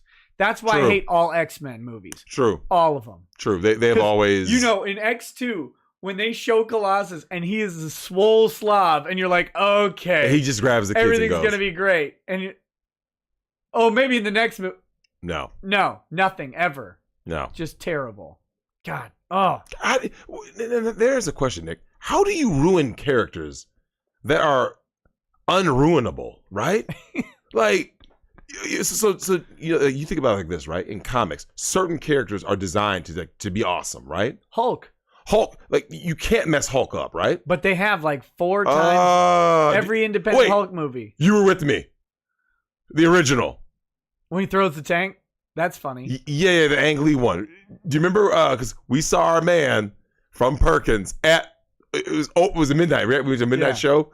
So you guys in the chat, here's what happens. We here I think that movie came out what year? Like 2001 to 2 maybe, something like that. Something. It was not. The earlier 2000s. Early 2000s. You and I are in the theater, midnight show. We're pumped. Our man's in there. He has the Hulk gloves. He's like Hulk smash. And do you remember that first Hulk movie was like this? Like it was like a wannabe art movie. It was terrible. For like an hour, we're like, Hulk smash? Like we gonna smash? I mean, they had a couple shining moments. When he throws the tank's funny. Mm-hmm. Hulk jumps. With the first time you see a Hulk jump on the screen, it was awesome. Okay, that's funny. Yep. That's good. But then most of the movie is just garbage. Garbage. I was just like, there's one really good one in the Ed Norton one. I didn't watch that one. Oh, he kicks a dude. Hulk. A regular dude? A human. He just. Ooh. Goes flying. I don't know, man. I've always been bothered by the fact that like, and that was my biggest problem with that the X-Men Apocalypse movie. I didn't even bother watching the Phoenix one, but with X-Men Apocalypse. In the Saturday cartoons, Apocalypse, like when Apocalypse was on, he stole the show every time, right? Yeah. He had all the best lines. He was the most unintentionally funny person since Mike Tyson. He's giant. He's giant. Like he was the moment he's on the screen. Your true savior. And he just every line was delivered with like aplomb, right? So you go from that to the skinny Oscar Isaac. You're like, what the? Nick. It'd be like if Juggernaut was played by Danny DeVito. Right. Because you'd be like, what? That doesn't make, like, it defeats the purpose of the character. Right. Terrible. Oh, God, it was so bad. On Your Knees, B says, tuned in late just to see a 17-0 analog getting crushed by Monica. Good times. Any chance Drexel will get a Michael Jordan / WW2 German mustache? Also, if a Hughes follows the SJW path, can any legal action be taken against her? Stalking, harassment, etc. I mean, right now she's just flipping out on Twitter. A lot of people have asked me if her flip out is legally actionable by Sargon. No, generally not. Second, he would have to have some actual damages done to him. Now, if some damages happen, he could maybe explore something, but at this point, we can't really see. We can't really see what that would be, because we'd have to see what damages occur and see if it can be attributed to it. The real danger, by the way, is the simp squad following Akilah around, flagging everybody's Twitter who makes fun of her. So what is the basis of her whole like audience? Like, you know, she's like a Lily Singh type who's just an unfunny. I don't know who that is. She's that unfunny Indian chick who steals people's jokes. Is there any female? Let me ask you this: is there any female comedian who has not been accused and confirmed to have stolen people's jokes? I have no idea. Because they're all unfunny. I'm convinced. Do you know how many female comedians I've watched a stand-up of? I'm going to say less than 0. Pretty close. I've watched part of like a Margaret Cho one or whatever, and I was like, all your jokes are the jokes I'd tell about you, where I'd call you fat, but I'd be funnier at it. Yeah. So I turned that off, and that's it. Well, there was Amy Schumer at the Apollo. I never watched that. Don't. I didn't see it. I saw a clip of it where, you know, someone was like mocking it, and they're like, look how unfunny this is, right? And like, the audience just kind of had that face like, we paid for this? We paid for this. We've been saved. You know, this is our date night. Hey, going to the Apollo. For real. Like, so let me ask you this, Nick. Let's say you and Lady Rackets. Yeah. And you got your parents to watch the kids, right? Yeah. And you guys are going to make it a big thing. Like, hey, we're going to go to New York for the weekend. And for whatever reason, you had a horrible lapse of judgment. And you thought it would be a good idea to see Amy Schumer in concert, live at the Apollo. And you paid top dollar for some good seats. I mean, and you're paying hundreds of dollars for the seats. Hundreds. And remember, you got to stay in New York, right? Like, so you're going to spend on a nice hotel, right? Dinner's going to cost $2 easy. Easy. And then imagine, Nick, after all that, you're sitting there, you're like, all right, I got my drink. I'm ready to be entertained. And there is Miss Piggy in a human fat suit telling these warmed over, half-baked fucking jokes. And you're like, and it's all crude. All. You're like I have no problem with crude language in comedy, but every single joke is like body humor. There's no situational comedy. None. No social commentary. I will say this, Nick. One thing that all great male comedians have in common, they're known for their what? Their take on current issues and social commentary, right? Yeah. That's why Bill Burr is funny. Right. That's why people find Dave Chappelle funny. Cat Williams funny. That's why I like George Carlin. Right? Like, when I saw him in person, I was like, you know, there I am in Vegas. I'm like, this guy's fucking, because I saw a little bit of him, like, just little bits and pieces, but never live, right? And when you see him live, you're like, this guy is freaking hilarious, right? Yeah. But he talked about real stuff. He didn't say, imagine, here's the thing, Nick. I want you to take the comedy that women use and just do a gender swap. Imagine a dude, just all he talks about is like body humor. You'd be like, yeah. Because, you know, they talk about their period. They all talk about their period. It's like really? Like, this is your comedy? Like it's this gross out, crude humor. It's like, but this isn't funny. I mean, it would be, the equivalent would be a guy talking, like doing an entire set about his own penis. Yeah. Or like performing enemas on himself. Yeah, I guess. God, I don't even want to think about it. Gosh, she's so unfunny. Okay. Conspiratorial Walnut says, what do you think Akilah's attorney is screaming at her since she's trying to cancel the judge on Twitter? Akilah judges are some of the people you can have opinions about pretty freely. He might be saying, maybe you don't want to do this just in case we appeal it. But if her attorney's talking to her about appealing that decision, that's a tall order. That's a tall order. But no, I mean, judges should have pretty thick skin. And she hasn't done anything improper as far as the court is concerned. She just looks like an idiot. IRTP says, Drex, have you seen Dread 2012? I did. If I recall, I saw that in 3D. Nice. So here's what was great. Yeah, I think I did too. Did you? Well, when you got it from Redbox, I think the 3D version was like on the disc. Well, I saw it in theaters in 3D, I think. Oh, no shit. Yeah. Damn. Yeah, I liked. There was an era where I went to a lot of 3D movies, and then they just like stopped happening, kind of. Yeah. Okay. It was from about 2011 to about 14. I saw 3D, and that was a waste of a 3D movie. You know what? Hold on. Nothing that involves Saw could be a total waste. Because let's be honest. Oh, it's still funny. It just they didn't use. Okay. You go to see Saw 3D. You expect some blood and guts. A lot of 3D. Yeah, yeah. And they didn't use that much of the 3D effect. They didn't. It was like an afterthought. Yeah. Like, Well, Avatar to this day, to me, was the only movie that like 3D worked for because it enhanced the movie. The movie itself is bad. Yeah, I can't. It's a bad movie. But I'll tell you what, Nick. If you were there opening night like I was, I think that was 2009, like December 2009. I remember being in there. Here, AMC midnight show.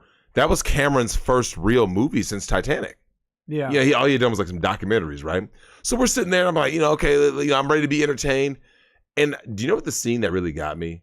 Do you remember it was like kind of early in the movie when like the little like jellyfish looking things were kind of like like when you had the 3D glasses on. I'm gonna have a real problem remembering any particular part because no, literally, I have seen Avatar once, and I fell asleep because it's boring.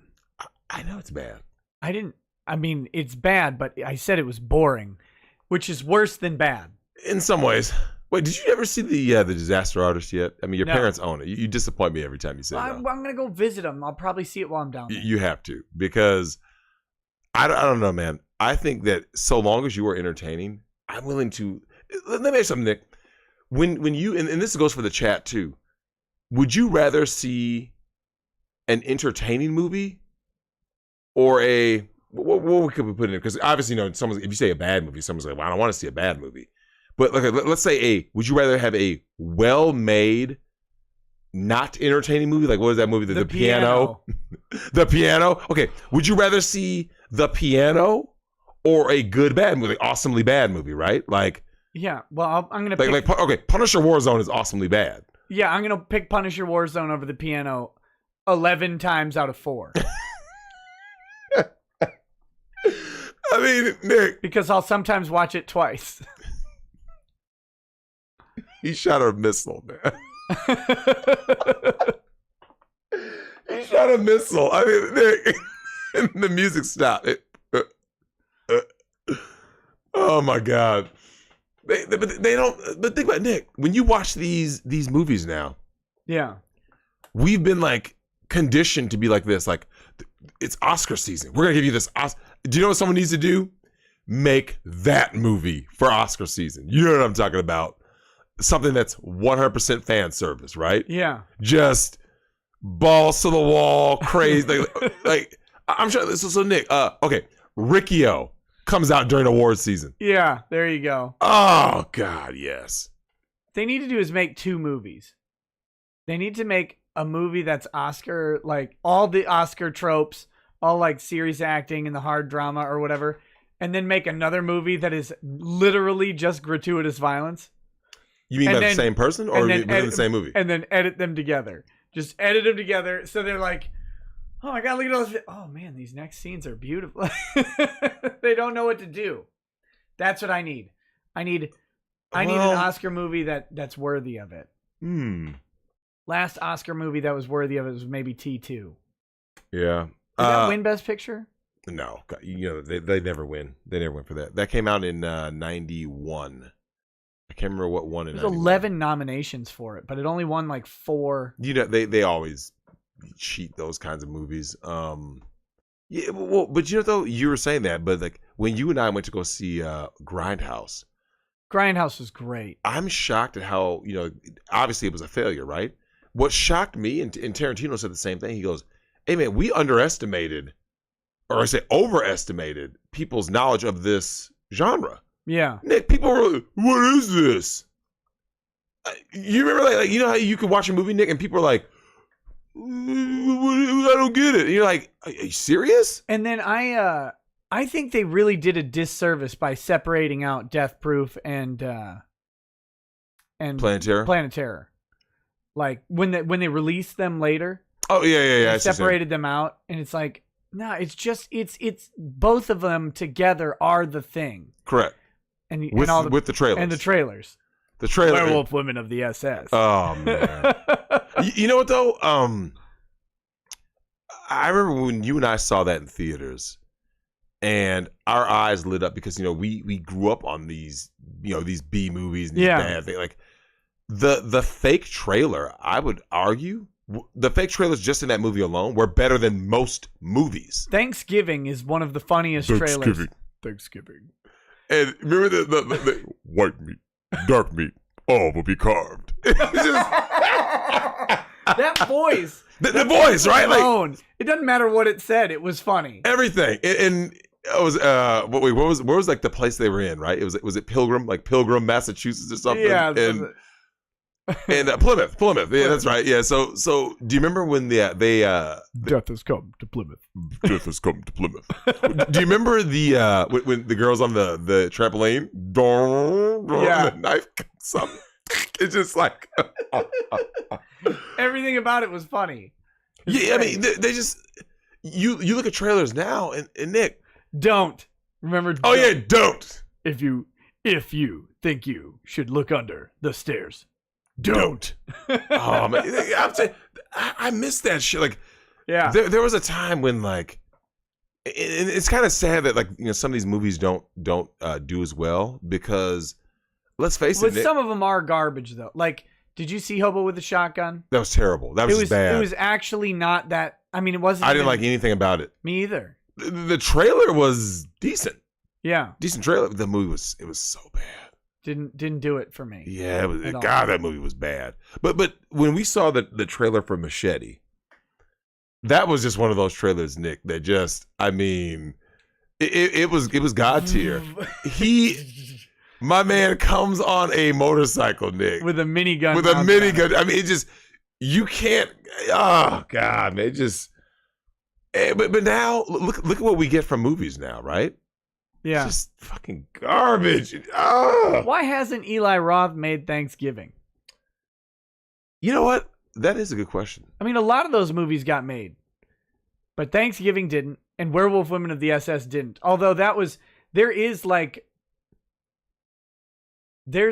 already a really similar movie to Werewolf Women of the SS. It's like Zombie Women of the SS, and it's an old one. It's like in black and white. Rob Zombie was doing a pure shout out to that. Of course. But well, you know what's kind of crazy though is that they should have kind of I think they should do an anthology. Like they don't have to even be full movies, Nick.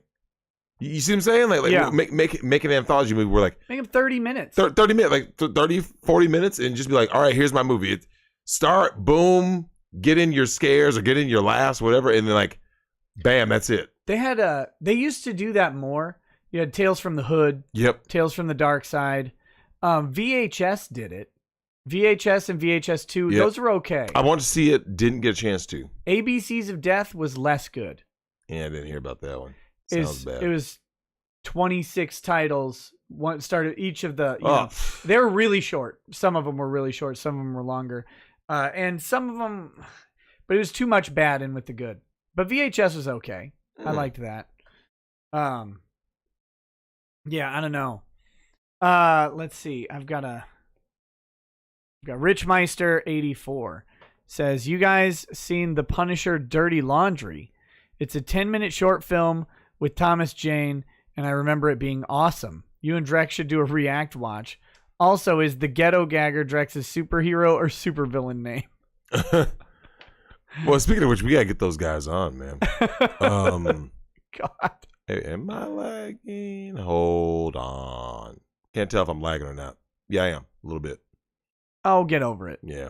Yeah. So someone said that earlier, and I was like, I don't think. And now I look, I'm like, oh yeah, I can kind of see. But I don't know. I just think that when it comes to a lot of the reaction things, like what makes what allows movies to be okayed on that? You see what I'm saying? Yeah, I don't know. You know what I mean? Like, I go on there right now and look at some movies and go like this. Oh yeah, so the Friday the 13th catalog is available, right? Yeah. And you're like, oh, okay, cool. And then like Friday the 13th Part 1 is really garbage. I'm gonna say Jason's mom? Yeah, Yeah. it's bad. It's bad. Part 2, kind of garbage. Part 3, it's getting better. Part 6 was the best one. Yeah. Tommy Jarvis is great, I man. still like Jason Goes to Hell. Or Jason Goes to Hell, yeah. The Do you Final that? Friday. Amazon Prime Video. Yeah, that's Hooky. Yeah, when Hooky has to go ahead and take it. You know what? And here's the thing, Nick. Here's what gets lost. Like, whatever happened to like quality death scenes in movies, right? Like those deaths that make you go, oh! Like, do you remember when you and I saw Final Destination 2? Yeah. That movie had some epic death scenes. That was Final Destination movies, at least the early ones, the build up to what was going to happen, where it had you guessing the entire time, like, the scene I remember the most is the guy's in the bathroom and the water spills over and you're watching the water go across the floor and you're like, oh, is it going to hit that? Is it going to hit like the electrical thing? Is it going to do this? And you're like, how's this guy going to get it? And then of course what they came up with was pretty creative. It was good. I stuff. loved it. But no, that's, entertaining movies need more of it. Although I watched a really good movie the other day. What's that? Rollerball with James Caan from 1975. Did they remake that like Drew Barrymore? Or Don't. No, God. they didn't. It never happened. No, so I hadn't seen Rollerball in probably 20 something years. And last time I watched it, I would have been a kid watching it on like HBO. Yep. And it's actually a really good movie. Like it was dystopian sci-fi. I had no idea. It was great. Well, first of all, that's a. Here's what's funny about a lot of these, when they show future movies. Yeah. It's always one or the other, right? Dystopian future or a utopia, right? Like this, everything is perfect. Like, whereas in contemporary movies, you always get like good and bad, right? Like, you just kind of, it's not one way or another. It's just, Sure. yeah, there's good things happening, there's bad things. That's why movies like Demolition Man, I thought, just stand the test of time. Because it showed like a utopia that, of course, beneath the surface was jacked. Well, that's kind of what Rollerball is. Oh. Everything's Demolition Man's borrowing from Rollerball on a lot of ideas. Oh, really? Oh, nice. Everything's owned by corporations, and the corporations take care of everybody. But of course, at a price. Where James Caan's like, I want to read these books. And I'm like, oh, we don't have books anymore. Like those have all been incorporated and summarized by the computer. We'll get you the summary. He's like, no, I want like the actual one. It was good stuff. And of course, it was like one of the last serious sci-fi films for a while. Because once Star Wars hits, sci-fi becomes a spectacle genre for a while. It did. And we kind of are getting back to it. But Total Recall still, there was no spectacle. It was just pure perfection. Total Recall is nothing but truth. It is. It was just. I'm giving you facts. I am telling you facts right now. I mean, Nick, here's the thing about all those early Arnold movies. You know what they always gave you? They always gave you lines. We talked about that, right? Oh, yeah. There's no memorable quotes in movies anymore. You watch a movie now, Nick, you sit there, you're like this. All right. Maybe you're entertained, maybe you're not. But when someone goes, hey, Nick, what'd you like about that movie? You won't ever. Do you remember walking out of movies, Nick? We could quote. Like, we'd be sitting there quoting stuff that we saw. Yeah. Nothing. It doesn't exist anymore. Like, go back and rewatch Total Recall. Go back and rewatch Demolition Man. Like, quotables. Yeah. Nothing now. So, in Lone Wolf McQuade, which I watched last night. No. Wait, did the chat watch that with you? Yeah. That's on Prime? Yeah. It's hilarious. No. It was very entertaining. I'm gonna say it. Also, the chick from Halloween 3 is the main chick from Halloween 3 is Chuck's daughter. That's the one that didn't have Michael Myers. Which is why I don't No, remember. not Halloween. Friday the 13th 3. Oh, okay. Friday the 13th 3. The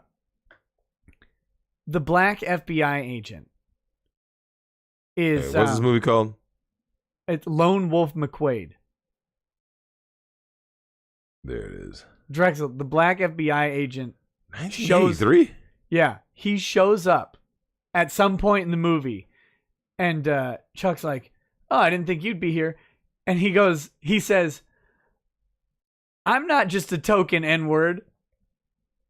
Actually says it, like, and it was like, wait, what? Like, he's calling this out in '83. He's like, no, I can actually do stuff in this movie. It was brilliantly done. Oh, wow. So he broke the fourth wall? Yeah, but he said, I'm not just token N-word. Like, I've got these connections, or I know what's going on here, and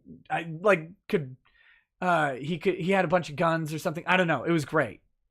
Out of nowhere. And it was such a funny moment. And of course they drop the slur, right? That's thrown into the movie. And you can't say that now. Can't say it. I'm convinced we're going to have a time soon where even black people cannot drop the N-word with a hard R. It'll have to be the A, right? Uh-huh. In movies soon. I'm thinking that's coming. Look, man, whatever you want to say, man, say it, shit. Because my thing was this. If you start showing movies where you fake the funk, right? They're gonna, though. People are gonna come back and watch it. Like prime example, the question about, is Tarantino racist, which he's not. But what if he made Django Unchained and the characters weren't true to the era, right? Yeah. It wouldn't feel authentic. You'd be like, eh. But that's what's coming. It's what's coming. There won't be, like, because the studio execs, the actors themselves are going to read the script and they're going to go, I can't do this. I want to act again in 10 years. That's coming. Yeah. Oh, I understand. What you're saying is that they're going to be a cancel culture on your character. So you as an actor play that character who said or did something. Do you know what that happened to? Cedric the Entertainer, way back in the original Barbershop, where he says, fuck Jesse Jackson. And Rosa Parks. There was all this outrage, right? But I'm like, that's a character. Right. He's playing a character. I love his Rosa Parks speech. It's hilarious. Man, it was hilarious, man. But the original Barbershop was classic. Yeah, man. it's a great movie. I mean, yeah, the sequels, you know how that is. Sequels. What are you going to do? But I mean, yeah, because here's the thing. It doesn't matter what movie it's in. Someone, somewhere, 10 years from now, is going to clip an obscure movie or an art piece or something. They're going to clip the guy saying the thing, and it's going to pop. And then they're going to be done. And they'll be like, no, this is for that movie. Doesn't matter. Can't do it. Because the mob says no. I don't know, though, man. I get what you're saying, but it's like... I think it's coming. Well, here's the question. So what are your movies going to be? You know why I think it's coming? Because we were kind of talking about this already. The gratuitous nature of movies is already decreasing. For the same reasons. Like, you used to have the sexploitation films. They were great. Then you had the slasher and horror genre, which is like, okay, well, we can't really do the sexploitation stuff anymore, but we can sneak in some gratuitous nudities in slashers, horrors, and comedy. It was great. Good times. Now, do you see that? When's the last time we saw nudity in a movie? You know where all the nudity is? It's now in shows. It's now in the big shows. Yeah. You know what? So my brother was watching. Is it Spartacus? Spartacus. And I was kind of like, whoa! Like, there's a shocking amount of nudity. Yeah, like more than I ever expected. I was kind of like, damn, really? Like, and I can't remember if I asked him like what was that originally on though? What was the actual? It was on Stars. Stars? Okay. Yeah. Okay, that's why. Because, it gets you off guard. We're kind of like, whoa. Like, but Westworld has nude scenes in it. You've got Game of Thrones, of course, has notorious amounts of nudity in it. Altered Carbon, which is a great show. If you didn't, you should watch season 1 of Altered Carbon if you haven't ever watched it. Great show. But it's moved to the shows for now, which is weird, but it's not in movies. And have you noticed there's kind of like a weird there's a everything weird is muting down. Well, here's the thing. There's something that's bizarre that just kind of happened, within like the last 5 years, which is like there used to be a time, Nick, where the movie experience was the experience, right? Yeah. We would go to a movie and it was like, oh man, this is a big deal. And like I said, over about the last like 5 years in particular, people don't care about movies like they used to, like, because the shows have like basically been like now that's when you bump into someone, they're like, oh, especially when Game of Thrones before their disastrous 8th season. But if you bump into someone in like season 3 or 4, people are this is Game of Thrones or Dexter or what. I have family members who are like, we're at family functions once a year, reunions and stuff, and they're like, look, I got to be back at the hotel room at 8:00. Yeah. It's got to catch that HBO. But no, we've decided finally that we have the patience for watching 13, 20 episodes of something to get our story, which is, it's just a better format for telling a story. You have a longer arc. Yep. You can do more with it, which is great. And we've got Netflix and Amazon where they'll release the whole season. So you don't have to wait. Your worst case scenario for most of these shows is you're waiting a week at a time. Correct. But like Netflix and Amazon, you don't have to wait at all. Because boom, 26 episodes. Have fun. Go watch it. You can watch it all in one day if you're crazy or whatever. Which, if you think about it, Nick, that's no different than a movie, though. You know what I'm saying? Like, when you release a movie, I mean, obviously, you can say it's just sequels. a 13-hour-long movie. Correct. So then what we would define as a sequel is just a new season then. You see what I'm saying? Yeah. So, like you said, like I remember the first time I ever actually like really watched Netflix was when I was dealing with homegirl out in California, and she was like, "Well, I'm going to work," and I said, "I no problem, I'll entertain myself." And I had heard about Daredevil, and I'm a huge Daredevil fan, so I remember sitting down and going, "Oh, well, I've heard about this show. Let me see it." And that was the first time I ever now could understand the binge watch. What was your favorite movie, Elektra or Elektra? You have to pick one. Oh, poor Jen. Poor Jennifer Gardner. She deserved everything she got for that movie. Did she, though? Yes. It was so bad. It's terrible. Did you watch that in theaters? Yeah, you know why I went to see it in theaters? You know why. Bob Sapp. Oh, wow. That's why I went to see it in theaters. And he is just done in by garbage. Yep. By a tree. Yep. Because reasons. He takes a shotgun blast, doesn't even... brushes off the shot. No big deal. Tree crushes him, though. He's dead. That movie, Nick, okay, so here's the thing.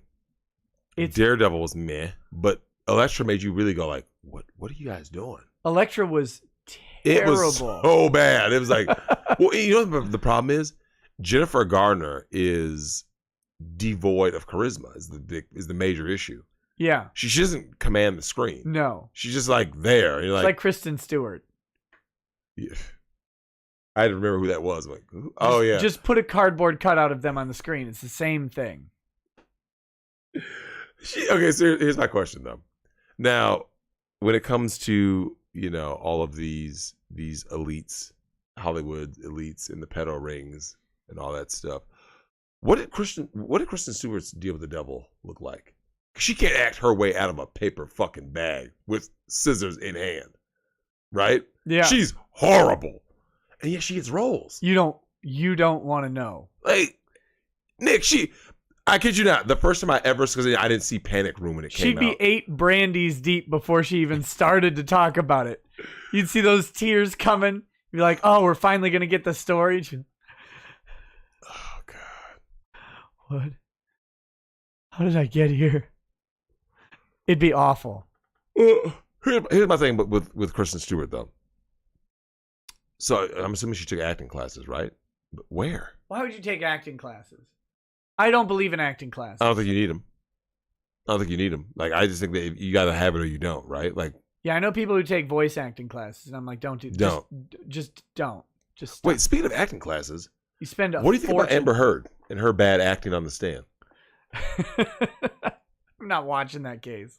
I really should be. You should. But I can't. Nick, it's too obvious. Like, you know when you know someone's lying, and the judge is like this.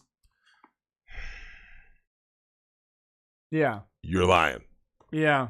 Yeah. Oh gosh, she's awful. Something happened today, right? In the case. Well, the case itself is over. Oh, There's okay. still like little like lingering. So they're finally divorced now. Is that what the case was, or is it the defamation it's case? the defamation. Yeah, the defamation libel case. Did he win? No. So like they've done their closing. Oh, they've arguments. taken it under advisement now. Yep, Okay. yep. So now we have to wait. Got it. I can't wait. Got it. But Nick, so she's still allegedly they're about putting her up on perjury charges, right? Because they were clear lies, Nick. Yeah. She clearly lied under Really oath. bad ones too. Bad lies. Yeah. So yeah, it's we'll see how that works out. Nick Sex says in Popstar, never stopping. Maya Rudolph drops a hard R N-word. Does that count? Yeah, there's not. It's going to be less and less. All the stuff. Movies need to be safe investments. And this is why we're losing the nudity, why the ridiculous violence is less and less, and why the language is going to mute out even more. Is because the safe bet is an MCU movie that's going to make $1.6 billion. And it's PG-13, and there's nothing that needs to be controversial about it at all, because movie theaters are going away. Yep. That industry, have you seen their losses? Yeah, it's bad, man. It's terrible. Movie theaters are going away. Mulan 2 or Mulan live action or whatever is coming out. It's coming out on on Disney Plus. Is it? Yeah, it's like $30 or something. Oh. Wait. It's 30? Like 30 for the rental. Wait, at first. Because since you're not going to go to a theater to see it, you're now going to watch it in your home. So they're going to charge you $30 to download it. You'll have your 48 hours of watch time. Yep. Well, I guess it's fair because they were now doing 20. I was gonna say, it's actually cheaper because, as you know, if you went and took a family, I mean, I kind of get it, I guess. It's not cheaper if you're single. It's expensive. Yeah. Then it sucks. If you're me, it's about it's same price or cheaper. But then you could always invite people over, right? Like if you were single, if it's just party of one, and you wanted to invite your buddies over, like, yo, dude, I'm gonna rent Mulan. We're gonna have a watch party on Friday. So if it sucks, it sucks. If it's great, it's great. But hint, it'll suck. I wouldn't do that I wouldn't have tested the $30 price tag on Mulan. I wouldn't. Personally. I would have waited till something better came out, but who knows. Perception Check says LA mayor announced that he has authorized the city to shut off water and power to any houses and businesses that are hosting unauthorized large gatherings because COVID starting Friday. What's your take on this? One, if you live inside of LA, you deserve what you get. Pretty much. You should get out. Two, what I think everyone should do is start filing lawsuits against the city. You can. Because if your landlord shut off water and power, that's a constructive eviction. Yep. And California has some of the most prominent squatters' rights in the country. So shut it off and let the city defend its actions when they shut it off, when you sue them. And when they go in there and say, well, but the mayor authorized it, say, you can't authorize a constructive eviction. Mm-hmm. You can't do that. Because that's literally the argument a landlord would make. Well, they were doing something I didn't like. Yep. So you shut off their power? You can't do that. Can't do it. So everybody whose power gets shut off, everybody should do it. Get everybody's power shut down. No power, no water to LA, and then everybody files suit against the city. Bankrupt it. Correct. Ugh. But then they'll move to Texas. Yeah, then move to Texas and ruin it. Yeah. Thank you. But I couldn't imagine living in LA. Okay, so we've got this Akilah stuff. Oh, something gay sent I got the something sternum gay. thing again. Yeah, me too. You know what I'm talking about, right? Mine's different. I've had a pain running through my right pectoral all the way to my back for a couple days now. So mine, when I was upstairs lying down with your youngest, yeah, it's something about when I lean and the pressure does this, it collapses right in the dead center. Yeah. So it feels like it just needs that one. Yep. I know exactly how you feel. I hate that feeling. Something gay sent something gay. So that was nice. Thank you. Something nice. gay. Morty J says, "Hey Drex and Nick, any advice for long distance relationships?" Don't. It actually hurt my chest. Oh shit, Nick, my chest. I literally don't. I'm talking with a girl recently who lives in Jalisco, Mexico via dating app and not getting invested, but don't want to end up like a TLC story. Don't. That sounds like you'll be an unwilling drug mule. You'll be carrying something in your back pocket. Oh shit! Across the. I don't border. want to see this dude end up on Snapped. Yeah. Or was it, remember that show Locked Up Abroad, right? I just don't want to see him get picked up on Narcos or something. Yeah. Like, sir, do you have anything in your cavities? No. Why are you shivering? Just very nervous. I'm so cold. It's like 98 degrees. Yeah. Don't do it. Man, long distance relationships doesn't work, man. It's not a relationship, in my opinion. You just can't make it work. You can have a long distance interaction with another person, and you can meet up and bang or whatever. Like that's great. But if you aren't there for the overwhelming majority of the relationship, then you don't have one, and that's fine. Be fine with that. But don't try to make it into something else, or you'll end up. What I would give for this chest to pop. Just pop it. Just pop it. Pop it like it's hot, or whatever. Okay. Do you want to talk about this Akilah stuff? Yeah. So here's the thing. God, see this chest thing, Nick. It's literally dead center, man. Why are you so bad at just living?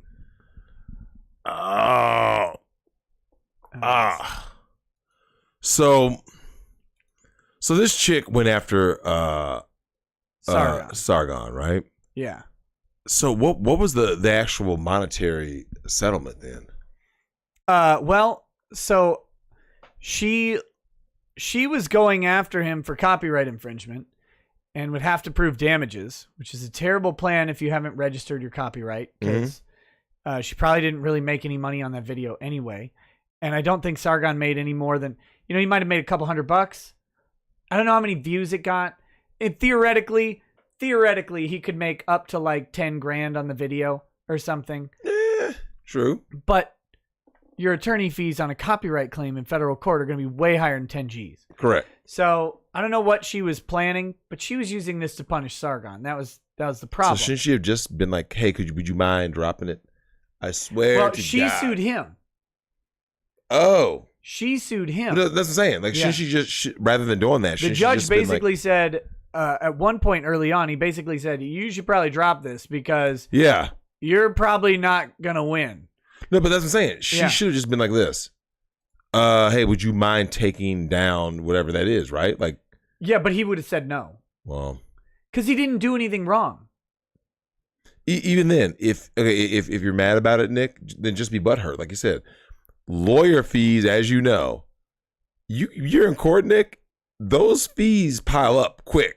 Yeah. So the longer it goes, and the more expensive your attorneys. So here's I put up her tweets here. She's got a thread. Figure we go through the thread and we can watch her melt Let's down. do it. God, my fucking. I swear to God. I get you a better chair, and now you're complaining about your chest. Oh my goodness. It's all because I was lying. Look, you can't really stretch it. Yeah, you can. Just show those man titties. It's like, it is Nick, it's the most awkward feeling ever. Just Naruto run or whatever.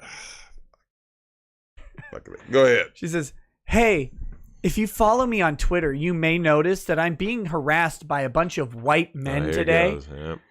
That's because I sued White Supremacist for stealing my content on YouTube in 2016. While there was no additional commentary, only cuts in order, we felt that using more than 20% of my work was unacceptable." I'm pretty sure he didn't use more than 20% of her work, but maybe he did. Keep in mind the express purpose of this white supremacist was to arouse his horde of 4chan white supremacists into harassing me. So is Sargon out there giving out hand jobs? Like, nope. Is he emailing hand jobs to all the 4chaners? I guess he's arousing them. After all, this was a video of me earnestly saying I was surprised Hillary lost, because I was. For the past 4 years, this person has made racist and sexist harassing content about me, Trey Melvin, Cat Black, Cheska Lay, and more for the purpose of getting his followers to harass us. No, Akilah, you're dumb. Let me just tell you why YouTubers make content. To make money. YouTubers of a certain size, especially when you're at Sargon 900,000 subscriber level, Sargon's not making money to get people to harass you. He doesn't care if they harass you. Yep. He's making money on it. That's it. That's literally full stop. If it wasn't you, it'd be anything else he could talk about to get enough views to make money. Are you familiar with Cat Black? I've seen Cat Black somewhere. I didn't know if you knew. Someone stupid. Who cares? Cat Black. He was banned from VidCon when they forged badges and yelled over us on panels. Oh my goodness. Yeah. Then Carl Benjamin, the person I'm referring to, because she's only called him white supremacist from this time, ran for office in England and was so repugnant. This is good. He said his female opponent was too ugly for him to rape. Wow. That's not quite true. What he said was, I wouldn't even rape you, Jess. That's what he said to Jess Phillips. Because he wouldn't. I don't know who's Jess Phillips. She was a British member of parliament. Does she look like a troll? Drexel. I mean... He's a British member of parliament. My chest. You know how people I'm looking up today. But he's... Jess Phillips. So she's complaining about rape threats, right? And he jokingly says, I wouldn't even rape you, Jess. All right, let's take a look at this chick. Then you know what she says? She says it was a rape threat. Oh. So rape is always wrong. Yeah. But he said, I wouldn't do it. I'm looking at this Jess Phillips. Jesus Christ. Really, bro? Like, seriously. Really? Yeah. Which began a police investigation and he lost. This is well documented. I mean, he lost the election. Yeah, that's well documented. It beginning a police investigation. Notice he wasn't arrested, even in England. At the same time, my initial lawyer decided to quit being my lawyer because he made some major mistakes in the initial complaint. Lady, yeah. Framing this copyright infringement as the harassment, not as what it was and still is, copyright infringement. The judge decided to throw out the case. Akilah, pumpkin, sugar, sweetie, honey. I would bet money that you said you really wanted the judge to know how much the white supremacist was oppressing and harassing you, the lefty black lady. Of course. And I bet that lawyer said, we probably want to focus on the copyright infringement because the harassment stuff might be... No, I want it in there. Of course. I would bet money.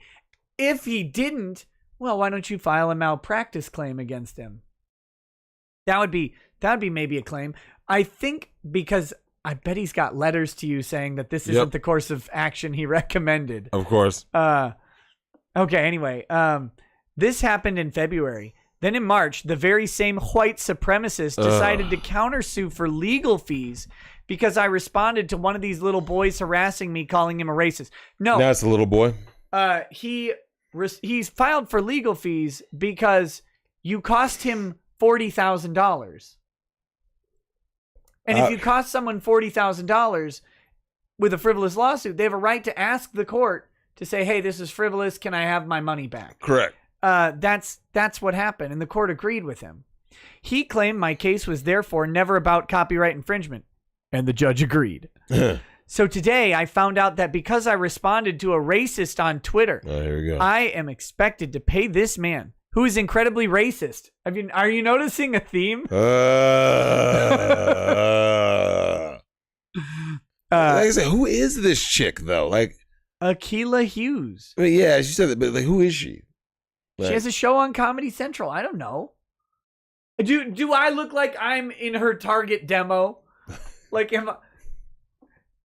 I wearing a fitted plaid shirt? Like, well, if you were a white supremacist, you would be, because do I have ironic black round framed glasses, a scraggly goatee? Like, what? Who am I? Like, I'm not her audience. So, who is incredibly racist and terrible? $38,000 because I responded to racism directed at me. Months ago, I wrote YouTube the following email. She sent a Karen email to YouTube. Ugh. Here's more evidence. It's not evidence, lady. That's just what you claimed on YouTube. She's insane, man. All of this to say, I've tried to spare this drama on the timeline. No, she didn't. No, No. not at all. You know what she said? I'm going to enjoy spending his money. I'm going to bankrupt him over and over and over again. But this is what the black people you like online have to deal with. Literally, no, it isn't. What is she talking about, bro? She did it. She did the suit. And I think YouTube should also have answer for their role in this, because their policy is that you must sue to keep someone's work down. No, you dumb bitch.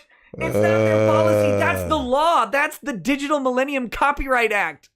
That's the actual law. And so when I did the copyright claim and he claimed it was fair use, my only opportunity to stop the endless harassment, Of course. One video, Yeah. one video was to sue.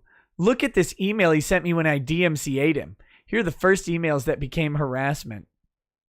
They're actually shockingly nice. Really? Hi, Akilah. Is there any reason you've leveled a false copyright strike against me? Do you understand that under fair use, I can use copyrighted work in a transformative manner for parody or satire? I'll naturally be contesting your claim, and I will win. I've been through this process with YouTube many times now, so I am sending you this email as a polite way of seeing if we can't discuss the issue. Cheers. Yeah, so he basically did, like, he took the high road. That's he owed her nothing. Nothing. And that's actually a pretty nice email. I mean, shockingly. And she's... Here are the first emails that became harassment. Look at this email he sent me. Whew. So then he sent her another one when she responded to him, all that stuff. I'm not going to read them all. This is what we have to deal with when the social networks don't enforce their actual policies. Wow. So I'm going to not be online much today as I have a call with a new lawyer, re all of the harassment. Please sue somebody else. Please sue more people. Sue everybody. It can't get better. But if you see someone harassing me, 1, don't engage. 2, screen grab and send. Also, if anyone here has a contact at GoFundMe where he raised $120,000 for the lawsuit and ask PayPal where he continues to make money, my lawyer would appreciate it. You're not getting his GoFundMe shut down because he already has the money. The PayPal stuff. If she messes with that, she could be in trouble. The PayPal? Yeah. Okay, hold on. Because he accepts PayPal payments for stuff. But what can she do? She can't mess with. I mean, they can flag PayPal enough, and if PayPal decides, they could take it down. They could take its stuff down. You can do that? Yeah. Of course you can. Of course you can. Because if PayPal won't take down white supremacist Carl Benjamin's white supremacist ravings, if they allow the white supremacists to have access to money, then they're white supremacists too. Of course. Also, please vote so that more judges like this aren't appointed. Richard J. Sullivan. Let's see. I wonder who appointed Richard J. Sullivan. This will be interesting. Probably a Bush appointee. Hmm. SDNY. Richard J. Sullivan is an American lawyer who serves as a United States Circuit Court judge. Okay, who do we... Oh, George Bush! Nailed it!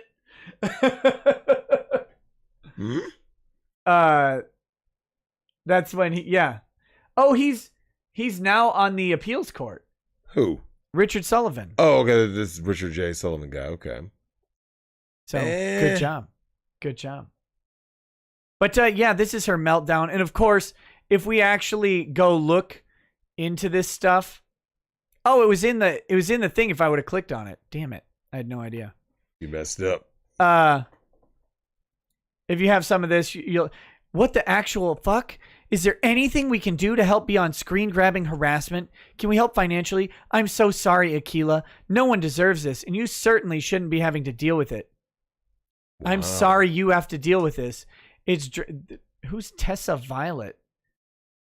190,000 followers who are not followed by anyone you are following. Okay. Of course. Yeah. If you need help with any legal fees, I hope YouTube, PayPal, and GoFundMe are listening and step up. Please let us know. Solidarity, Akilah. Sorry for the nutso's responses here. Hope you appeal at least the attorney fee award. Please do it. Yeah. Just do it. Give me all the content. Or ask your first attorney to pay the fees based on malpractice. Do that too. Everybody assumes. Well, it must have been the lawyer. It's like, well, maybe. Clients that do exist. So. These people, here's the thing. This is all for attention, right?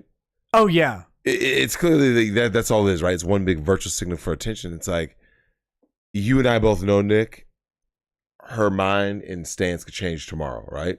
Yeah. Someone wants me to read the next one. Go on. What's what? Mid-yawn sweat. I hate driving, Nick. I'm not an attorney, but I'm not sure it's usually wise to discuss an ongoing case publicly. Well, the case is, pretty much over. I've disagreed with a number of things Carl has said, more than a few. Not sure you want to call him white supremacist publicly either, because you're giving him grounds to countersue. Oh, please. Okay. Why should I read that one? Anyway, that's disgusting that you have to live with this. This is terrible. Your attorney should probably advise you against this. All right. I'm going to stop reading these. That chick, dude, like I said, who is she? These people, here's the problem. They get caught up in their lefty bubble, right? Their social justice bubble, where they can just bleat loud enough on a platform and then they'll win because of course they're going to win, right? Yep. And then they get in a courtroom where there are rules and you better follow the rules. Yeah. And then they don't follow them because they just want to scream. Correct. Kind of like the chop zone. Yeah. But that's a horrible, life method, right? It's terrible, yeah. So I'm just going to, like I said, basically, I'm going to make demands. And everyone's wrong, I'm right? Yeah. And I'm not held accountable. No. Whoa, accountability. Whoa. Stay away, that's a danger word.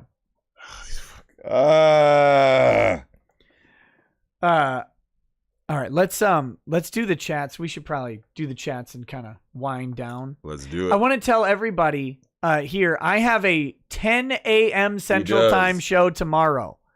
So there will be a live stream 10 a.m. tomorrow with Az, heel versus babyface.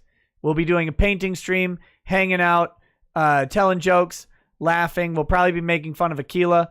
That'll be at 10 a.m. Central Time. So that's tomorrow.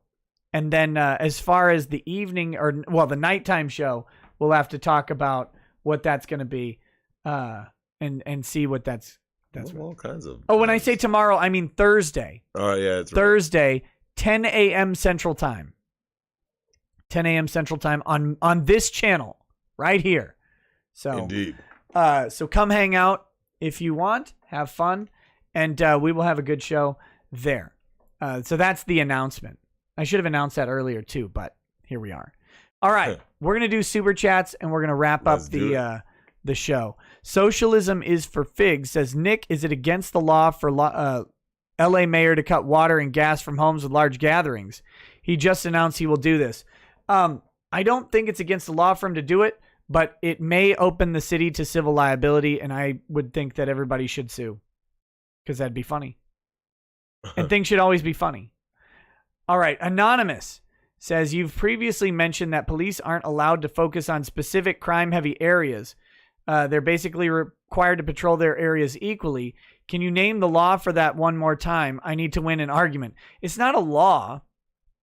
I mean, they're not allowed to do racial profiling, and if they profile certain areas that are more heavily populated by certain races, they'll get in trouble for that. But it's just generally a practice that they don't focus on the specific areas where they should, even though they have data to support a very intensely targeted focus would reduce crime significantly. But, you know, basically it's racism. Ange says, I recently read a visual novel that had a scene where the main character got his girl cucked by a femboy. The main character watched them and then proceeded to join in. It was one of the worst things I've read in a while. Architect of Fate says, Drexel, I caught Nick on your stream the other day. Wait, that was Q. So when do we get the Drexel channel? Stand and deliver, or you could take a knee. We've got to try and order your stuff while you're here. I know. Now, because you're going to go away on a little trip. Yeah. So. Yeah.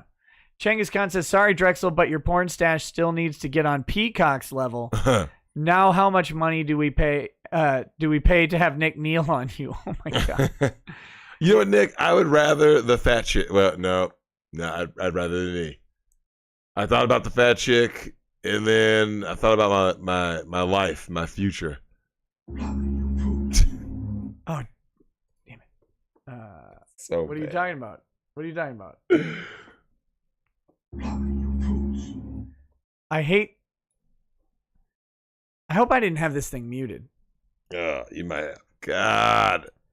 You are the biggest complaining person Dude, I've Nick, ever seen. It only happens, like, every injury I ever have happens on my way here and once I get here. Yeah. Oh. Yeah. I guess. Hold on one second. We've got to have it.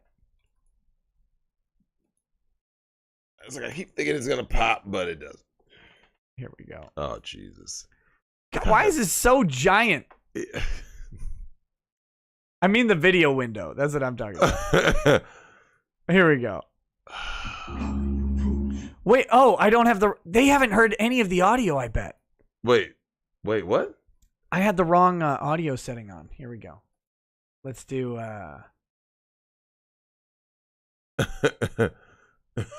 You fools. Here we go.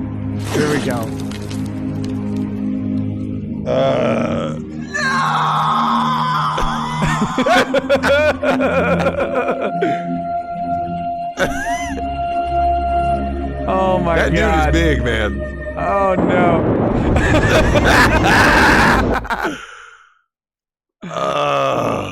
Oh goodness. Nick.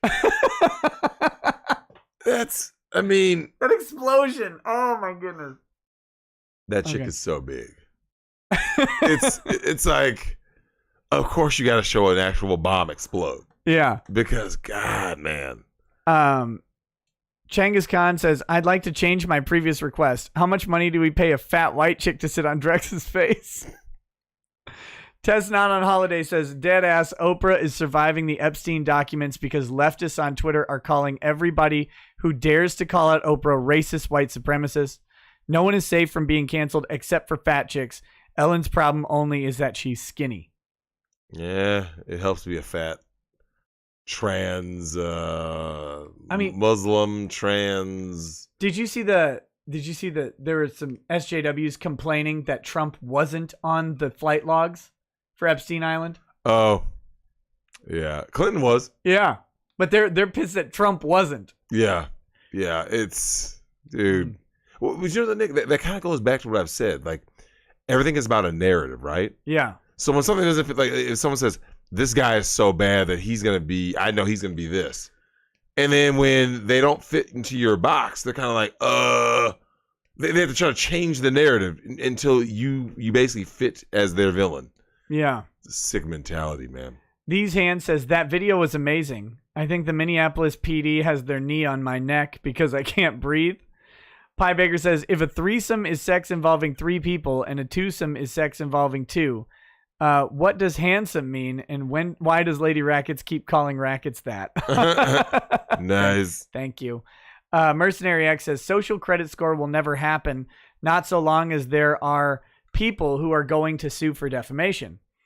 Not to mention, Twitter just fired the first salvo at Trump. They're forcing him to delete a tweet about beer bug. They locked his account. It is escalating. Crusader Saracen says, if/when our fiat currency breaks down, don't count on gold to save you either. No, don't. The only 2 precious metals will be brass and lead. Remember when the Obama DOJ bought all ammo on the civilian market and hugely raised prices? Stock ammo, gents, not gold. Mercenary X says, also, a cashless society will never happen, and MasterCard will not be able to hold the patent for any point of time. I mean, they already have it and have for a while. That is a monopoly, and that won't be allowed at all in Trump's second term. I haven't seen Trump go after the banks that hard, guys. He has not. Not to mention MasterCard and Patreon will be sued. Patriot Act will be pulled. The Patriot Act's in no danger of leaving either. I disagree with a lot of this, buddy. I say this because this thing with payment processors is too much mark of the beast for my taste. I still have faith God isn't going to let it happen. Now, without giving us the help we need to stop it, I still have hope. The change back is inevitable. The mark of the beast is in the cure, Nick. That vaccine. Yeah, the one that you'll be legally required to get. The vaccine, they're already talking about it. We're going to legally require you to get the vaccine for COVID. Miss me with that. Yeah, about that. Tess, not on holiday, says, back when I was a leftist, I used to get extremely butthurt when I got dead named, normally by other leftists. Now I don't really give a shit if people call me my old name. So there you go. Cynic in Chief says, Nick, I'd love to see Aaron Clary, a.k.a. Captain Capitalism, on a stream with Drexel. He wrote several books for men, like Bachelor Pad Economics and Black Man's Guide Out of Poverty. I can make an introduction if you'd like. I like him. I'm fully aware. He actually did a really good video, Nick. Yeah. You might want to check it out. And this is actually for, the guys, but for the ladies. He made a video I actually sent to my girl Fee. It was titled ladies, you've made your bed, no man is coming to save you, right? Yeah. Because as you know, Nick, there's more single women now than any point in human history ever. It's amazing to think about. I mean, think about lots of fish in the sea, guys. Yeah, right. Like just and he said he's like so he brought up the average size of a woman, right? Yeah. He's like, so that's their prize. Like they're gonna slay a dragon to get a overweight, feminazi, purple hair, a bone in the nose, fucking chick that's a single mom. Like that's what they're fighting. Come on, man. Yeah, but do she have them hops? Hey, look, man, your girl in the video had cakes, man. She, whoosh. But Nick, she was literally 2 inches off the ground. Yeah. Like she didn't jump so much as she just made her feet leave from under her. Oh, God. Oh, God. So great. Yeah, I mean, I'll take an introduction, sure. Kermit the Frog says, the best part about Punisher Warzone was him using a rocket launcher on an obnoxious free runner in the middle of his backflip. Crusader Saracen says, our voice acting/acting class is worth it. I mean, no. Look, I think the real acting class is, can you get that booty diddled without complaining? It is what it is, man. I heard a couple actors talking about it. One actress who doesn't get a lot of work, and she's like, look, they offered me some stuff, told me what I had to do, and I was like, nope. And they went, okay, someone else will. Yep. There was another actor, and the actor was a little more famous. Mm-hmm. Like, I had heard of him. I'd heard of the woman too, mm-hmm. but he was basically like, yeah, I mean, some of these dudes, it's what you're willing to let them put inside you. Yeah, Godfrey talked about that. Yeah, it's 2 fingers. I mean, you could be Iron Man. You could be War Machine. Nah, I'm good. Yeah. Seriously, Nick, that's why you don't see certain people. That might have been the interview I was thinking of. Yeah, he talked about, he's like, I've talked about, these rituals, these people are actual, pedos. These people are out here, sacrificing babies. Nick, the amount of human trafficking that's going on, is absurd. And they call us crazy, right? Drexel's crazy. And then as this is coming to light, Nick, since last time I hear Nick, we haven't talked about. We'll talk about that tomorrow. Our girl Chrissy Teigen or Teigen. Yep. Oh, gotcha, bitch. She's got her like line or her book or whatever. Yep. It's called Cravings by Chrissy Teigen. I took a picture of it the other day because I was in Target. Yeah. And I tweeted it out and I was like, this has a whole new meaning now.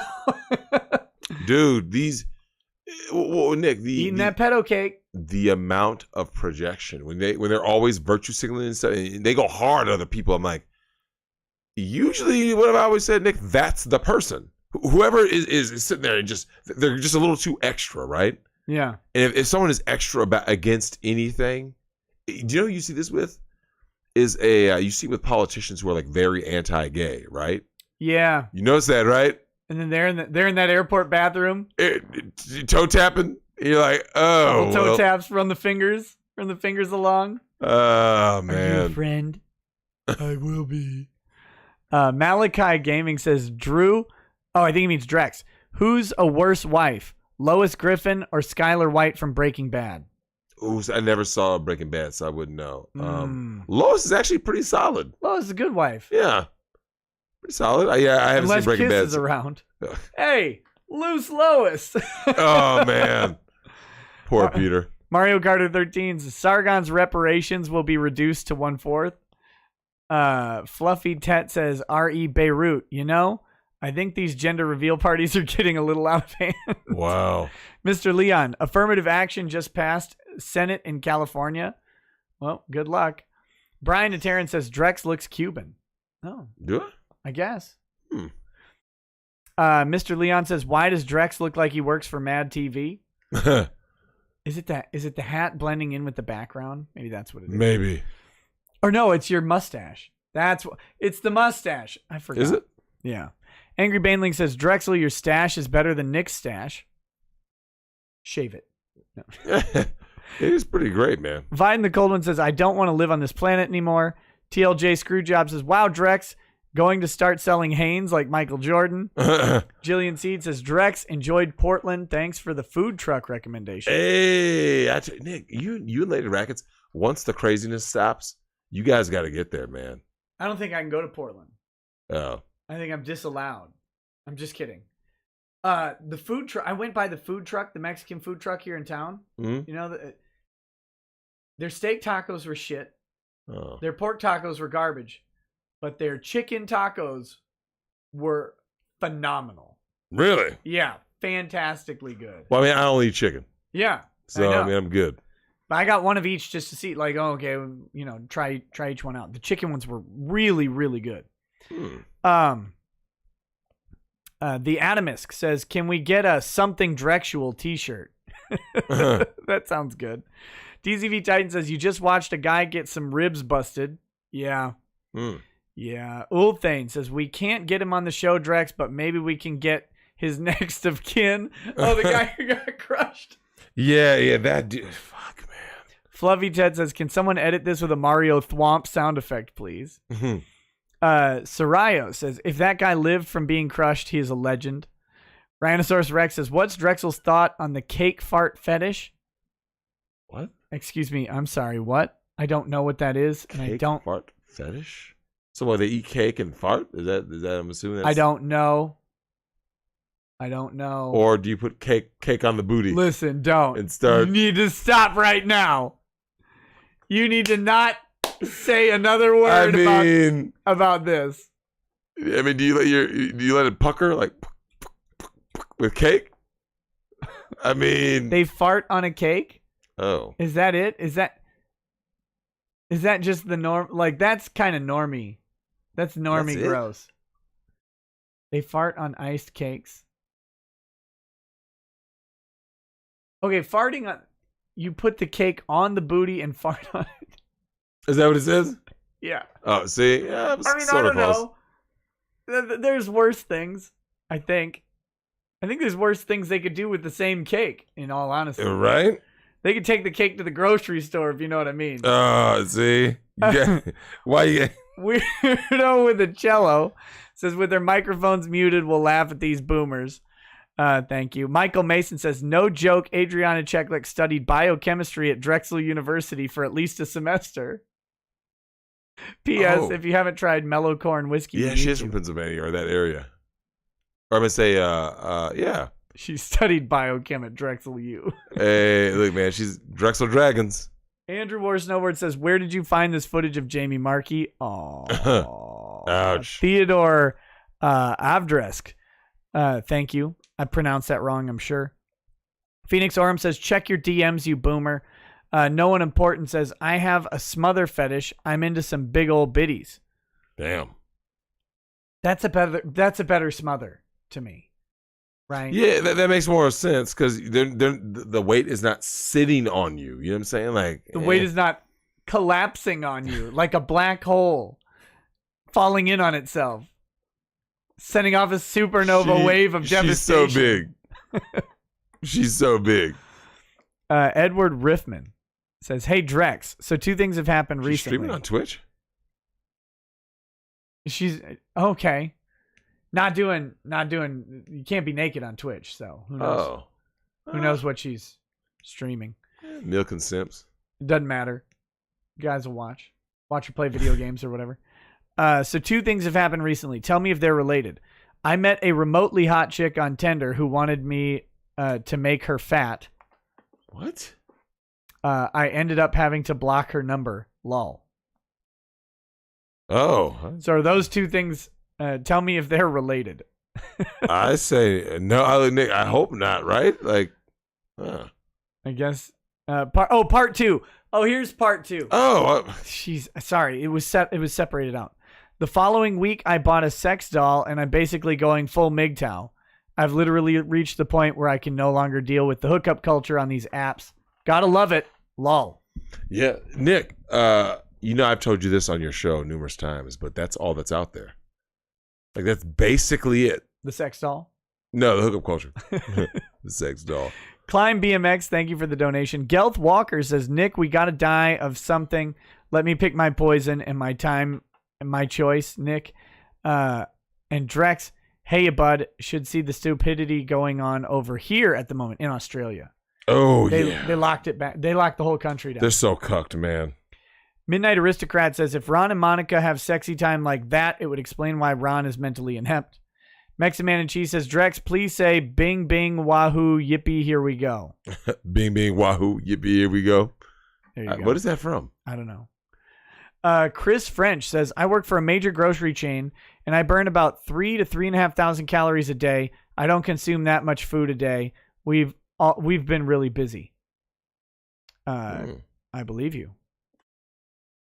I don't know what that's in reference to, but I'll take it. Yash Ken says, these women look like upside down pears in the streets.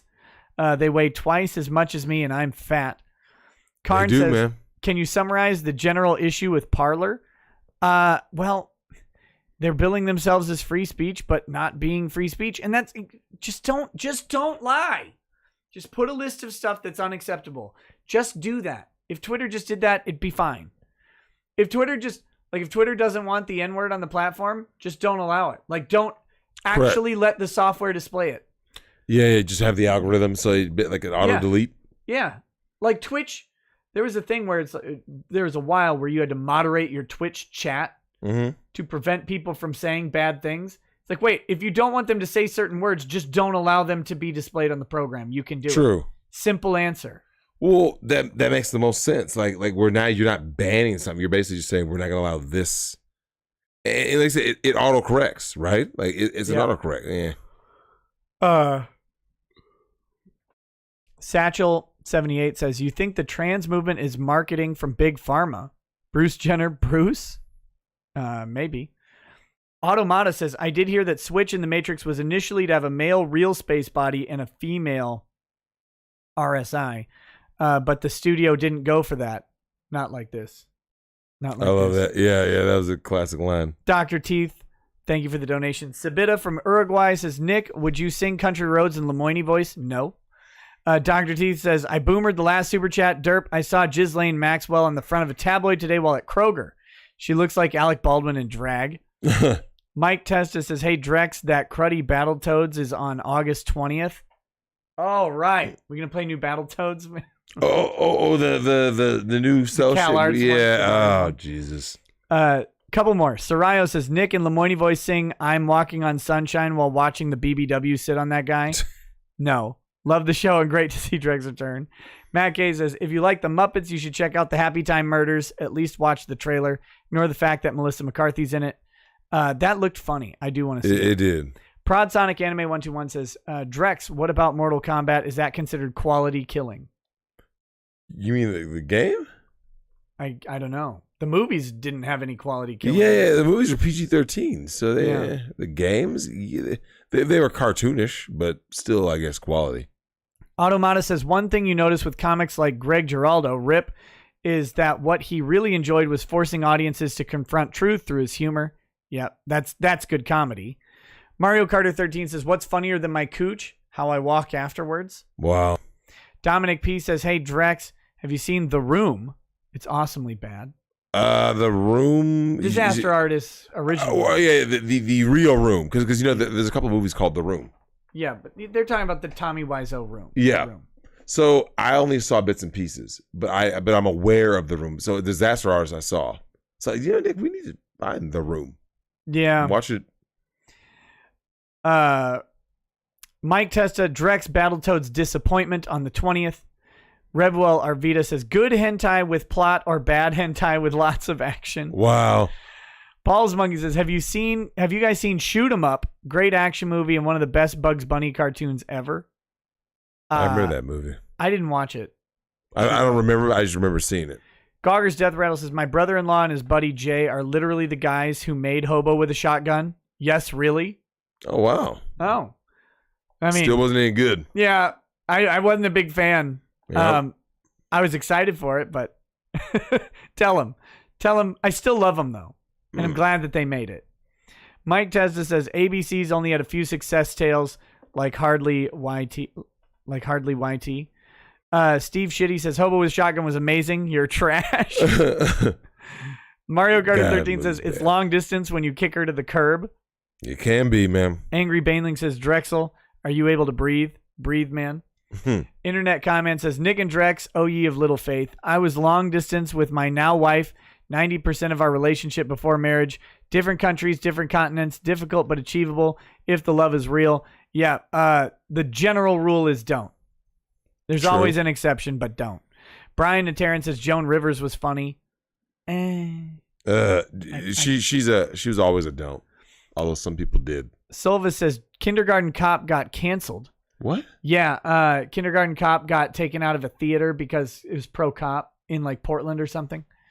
Drex, look up Araya Chele on Instagram.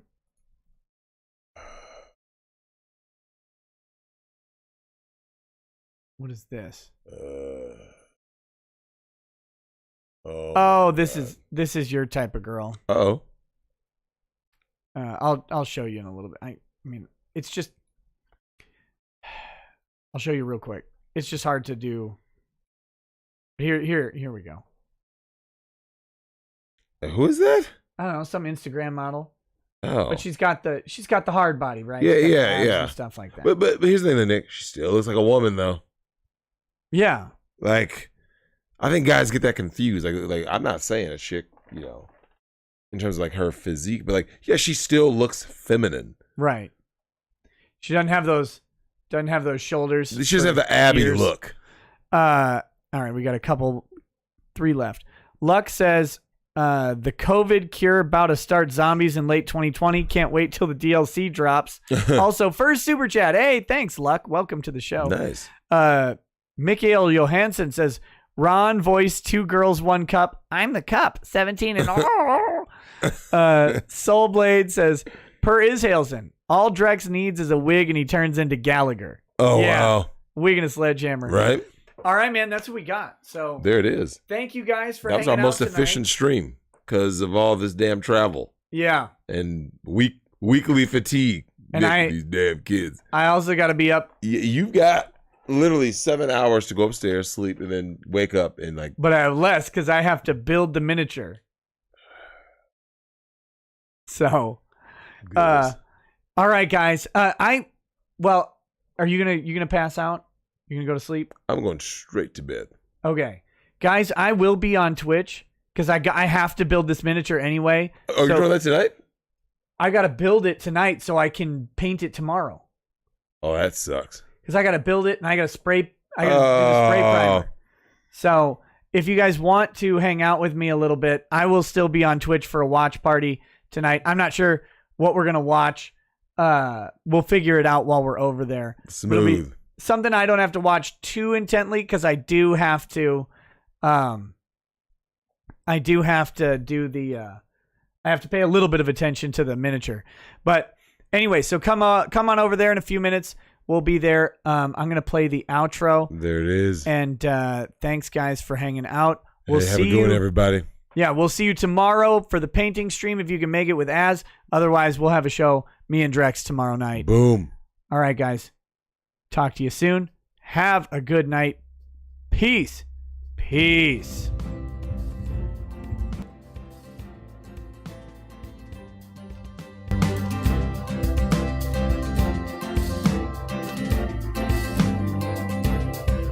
Oh, he drinks a fair bit, but you realize that it just helps get his noggin jogging along. With his glass by his side and his kids asleep tight, we'll hear some lost-plaining tonight.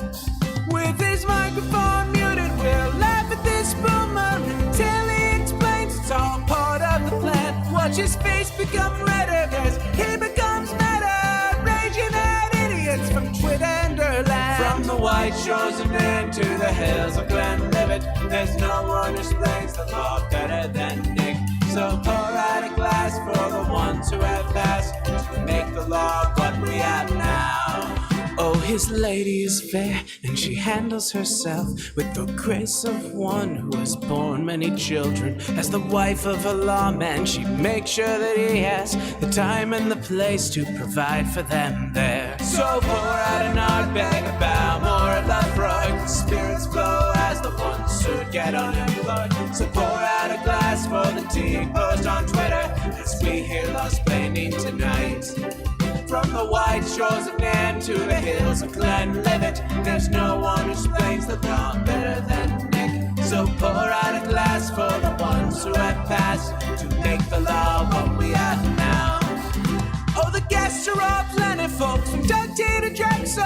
They bring their perspective and spice to the mix. But the reason we're here and the one that we cheer is the one who is showcasing us his career.